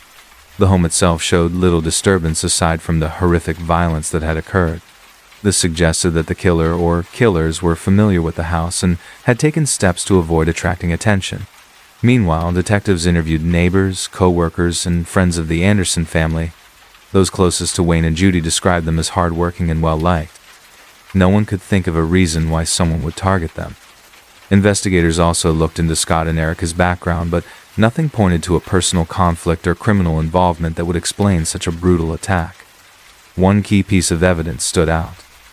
The 911 call placed from inside the home on the night of December 24th. The call had lasted only a few seconds, and dispatchers initially believed it was a mistake or a disturbance unrelated to a crime. This discovery raised serious questions. If someone inside the house had managed to dial for help, why had officers not been sent to investigate further? And had the victims still been alive at the time the call was placed? As detectives worked through the case, they considered multiple theories. Could this have been a targeted attack, a dispute that escalated to violence? Or was there another motive that had yet to be uncovered? While investigators searched for answers, an unexpected development changed the direction of the case entirely. As officers continued processing the crime scene on December 26th, a vehicle approached the property. The people inside the car were immediately recognized by law enforcement. It was Michelle Anderson and her boyfriend Joseph McEnroe. What happened next would lead detectives to a chilling conclusion, one that no one in the Anderson family circle could have ever predicted. When Michelle Anderson and Joseph McEnroe arrived at the crime scene on December 26th, law enforcement immediately took notice. Detectives, already deep into their investigation, found it suspicious that the couple had chosen to return. While authorities were actively searching for evidence, given that they were immediate family members of the victims, they were brought in for questioning. During the initial interviews, both Michelle and Joseph displayed behavior that raised red flags. Detectives observed inconsistencies in their statements and noted that neither seemed as emotionally distraught as expected for individuals who had just lost multiple family members. Their explanations for where they had been on December 24th did not align with the timeline investigators had pieced together. As the questioning continued, Michelle Anderson's composure began to crack. After hours of interrogation, she made a shocking admission. She and Joseph McEnroe were responsible for the killings. Investigators listened carefully as she detailed how the events unfolded, explaining that she had planned the attack and that Joseph had helped carry it out. Michelle told detectives that she had harbored resentment toward her family for years, believing she had been treated unfairly. She described feeling overlooked and unappreciated, particularly in financial matters. She claimed that disputes over money had led to ongoing tension with her parents and older brother, and that these grievances had built up over time. Joseph McEnroe, in his separate interview, also confessed to the murders, adding his own account of what had transpired. He admitted to shooting two of the victims himself and described how he and Michelle had carefully cleaned parts of the home after the initial killing. He also admitted to disabling the phone after one of the victims had managed to call 911. With these confessions, detectives had what they needed to formally charge both individuals. Michelle Anderson and Joseph McEnroe were arrested and booked on 6 counts of aggravated first-degree murder. Their admissions had provided investigators with a clear understanding of the crime, but many struggled to comprehend how two people could justify such an act against their own family. As the case moved forward, prosecutors prepared for a lengthy legal battle. The severity of the crime, combined with the deliberate nature of the killings, made it one of the most disturbing cases King County had ever seen. The prosecution would soon argue that the brutality of the attack warranted the harshest penalty available under Washington state law. Following their arrests, Michelle Anderson and Joseph McEnroe faced a long legal process. Prosecutors in King County pursued charges of aggravated first-degree murder for all 6 victims. Given the severity of the crime, the state initially sought the death penalty for both defendants. However, delays in the case, along with legal challenges, would extend the proceedings for several years. Joseph McEnroe's trial began first.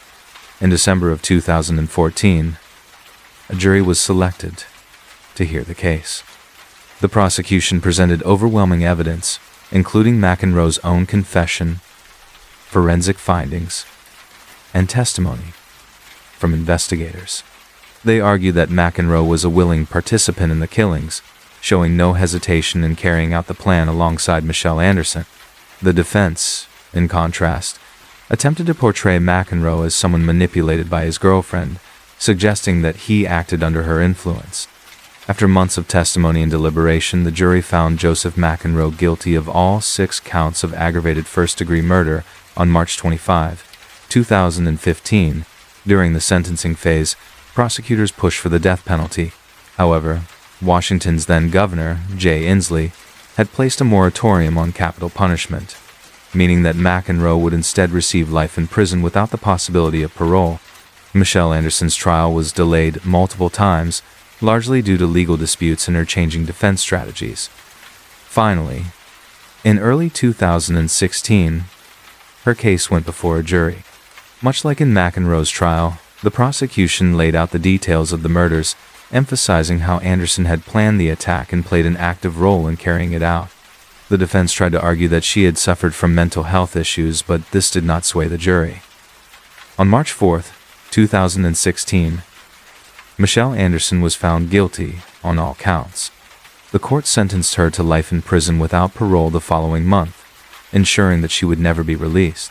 She was sent to the Washington Correction Center for Women, while McEnroe was placed in the Washington State Penitentiary. The conclusion of the trials brought some measure of justice for the victims' surviving loved ones, but the tragedy left a lasting impact on the community. The small town of Carnation, once known for its quiet, rural charm, became forever linked to one of Washington's most horrifying crimes. The case also raised questions about the effectiveness of emergency response systems, as law enforcement had initially dismissed the brief 911 call made from the crime scene. Over the years, the memory of the crime has remained with those who knew the Anderson family. The victims were remembered as kind and hard-working individuals whose lives were taken in an act of unimaginable betrayal. Although Michelle Anderson and Joseph McEnroe will spend the rest of their lives behind bars, the devastating loss they caused can never be undone. Case 10. William Devon Howell was born on February 11, 1970, in the small town of Bridgeport, Connecticut.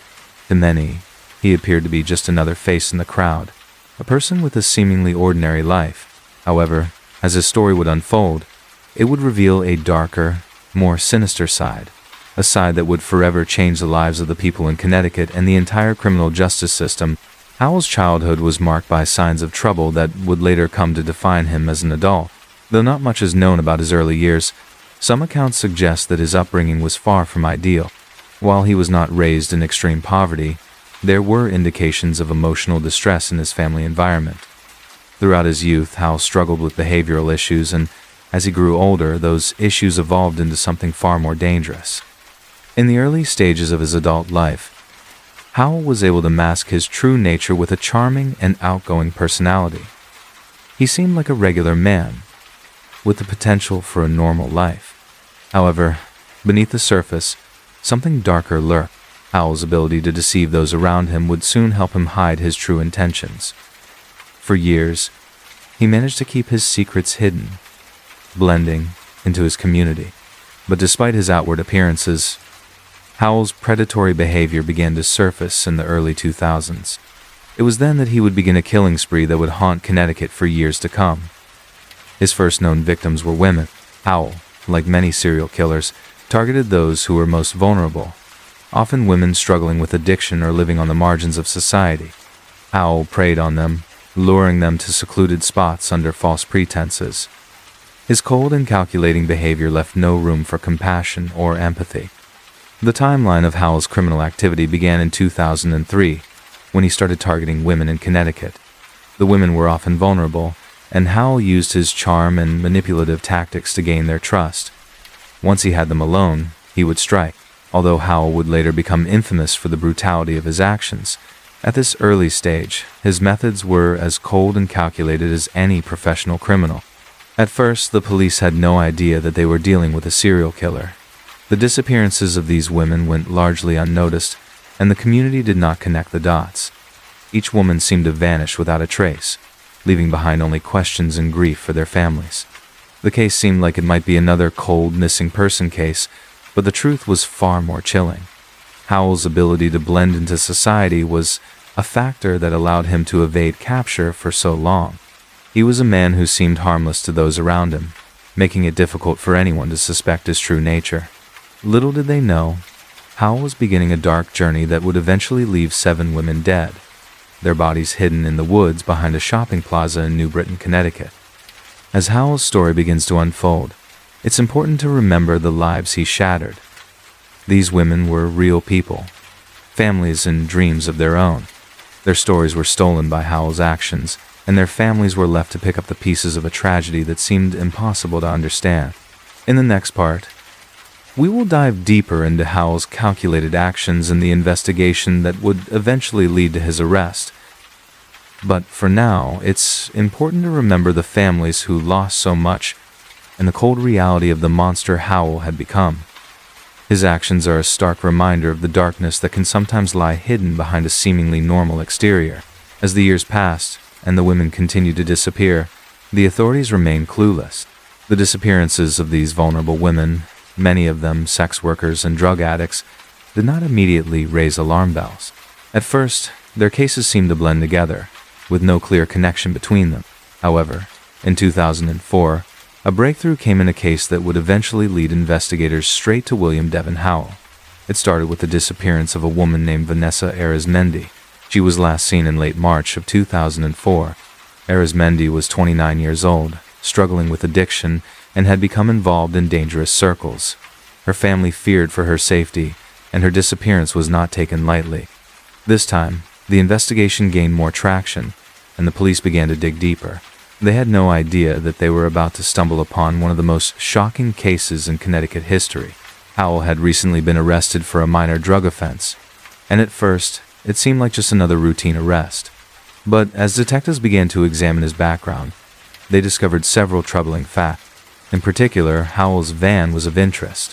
When police seized the vehicle, they found several disturbing clues that linked him to Arizmendi's disappearance.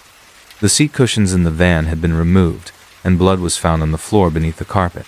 The blood did not match Howell's own, but DNA testing revealed that one of the blood samples was nearly 100% certain to be that of Arizmendi. This discovery was a major turning point in the case.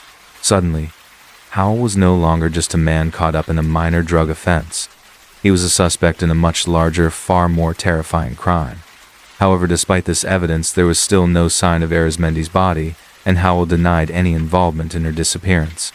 He continued to insist that the blood was from a physical altercation between Arizmendi and her boyfriend, a claim that many in law enforcement found dubious.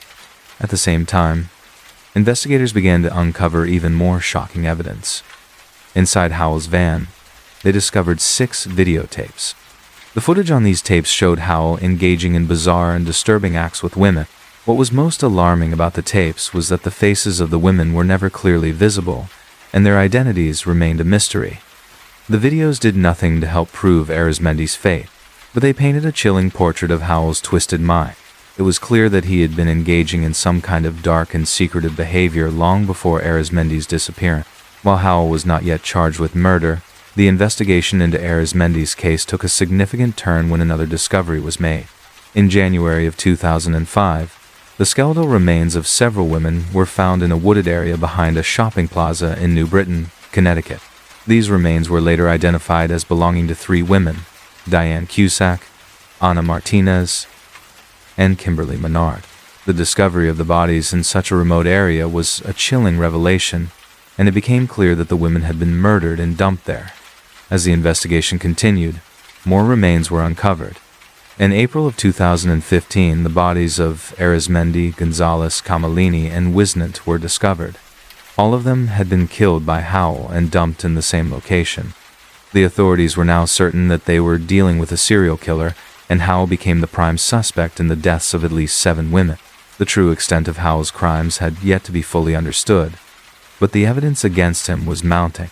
He was charged with the murder of several women, and investigators began to piece together his gruesome pattern of behavior.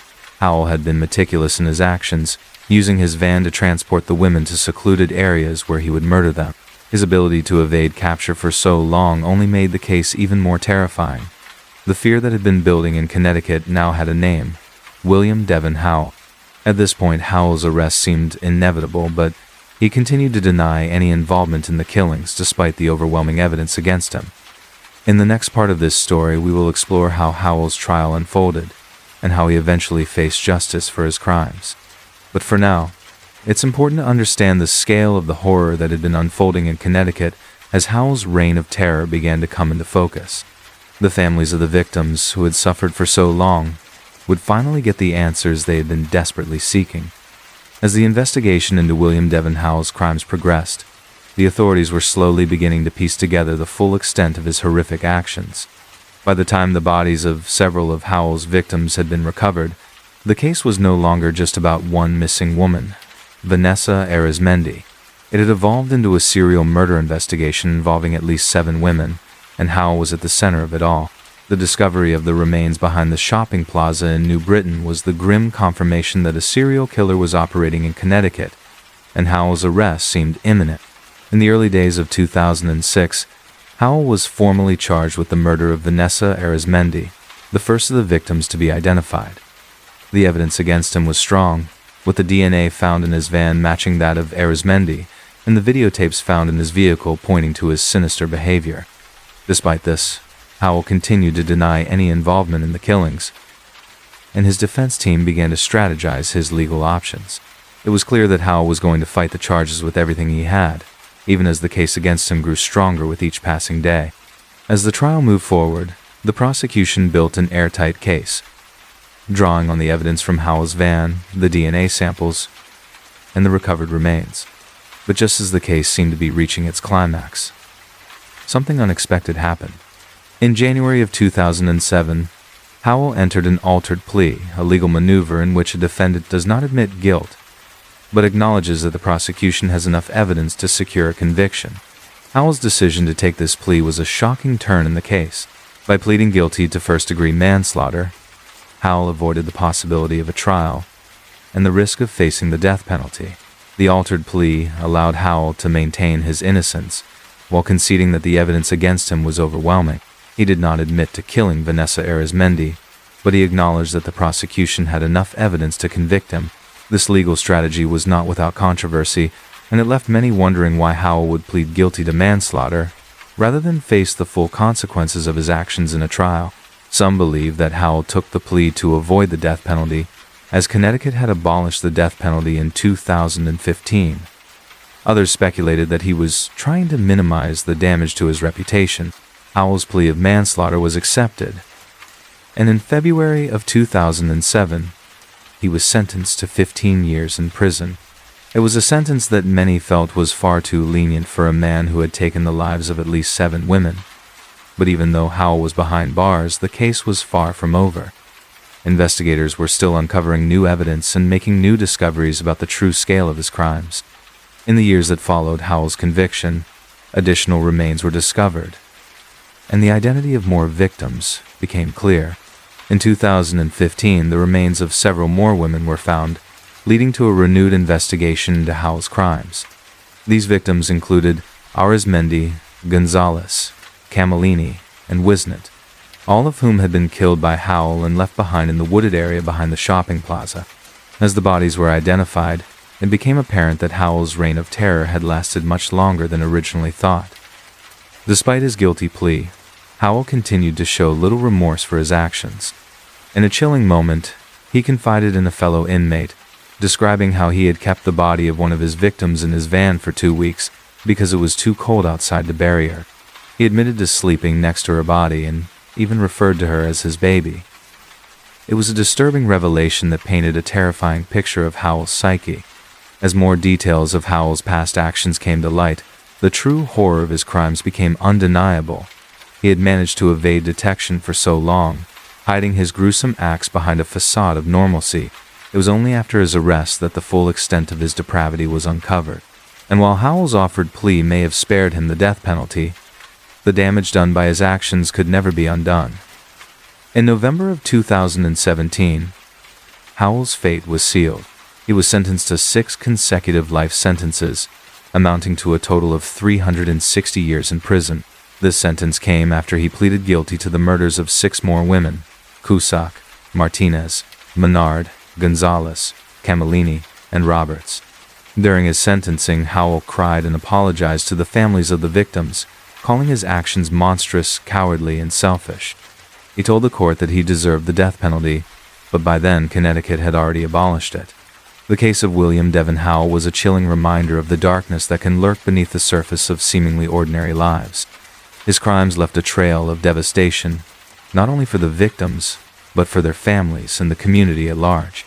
The trial and the eventual sentencing provided a sense of closure to those who had waited for years to see justice served. But for Howell, the true weight of his actions may never fully be understood.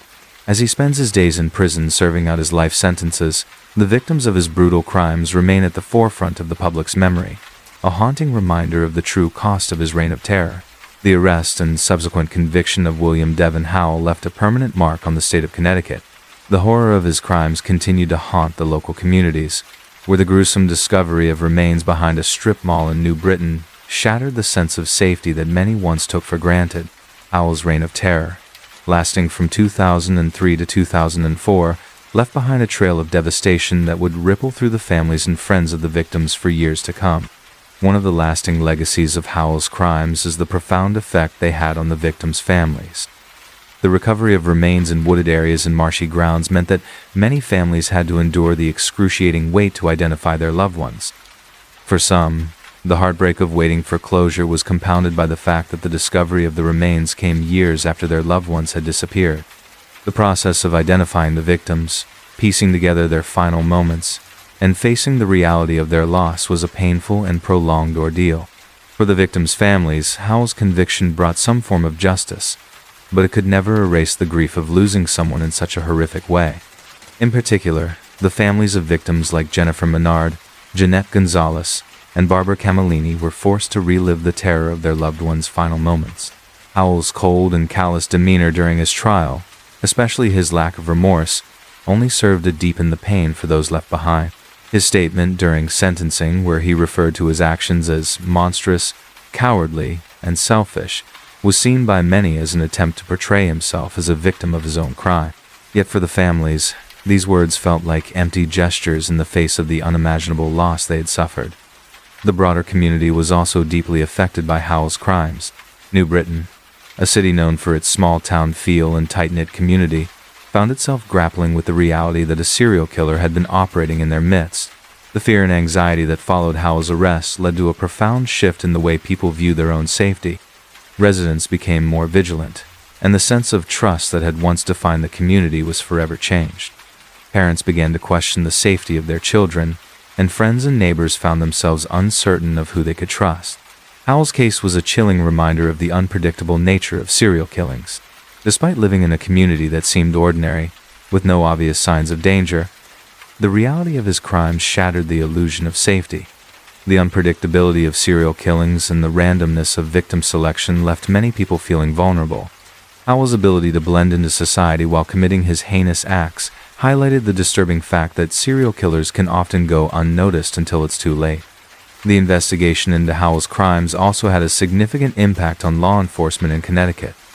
The case prompted a re-evaluation of investigative strategies and the ways in which police departments across the state collaborated with one another.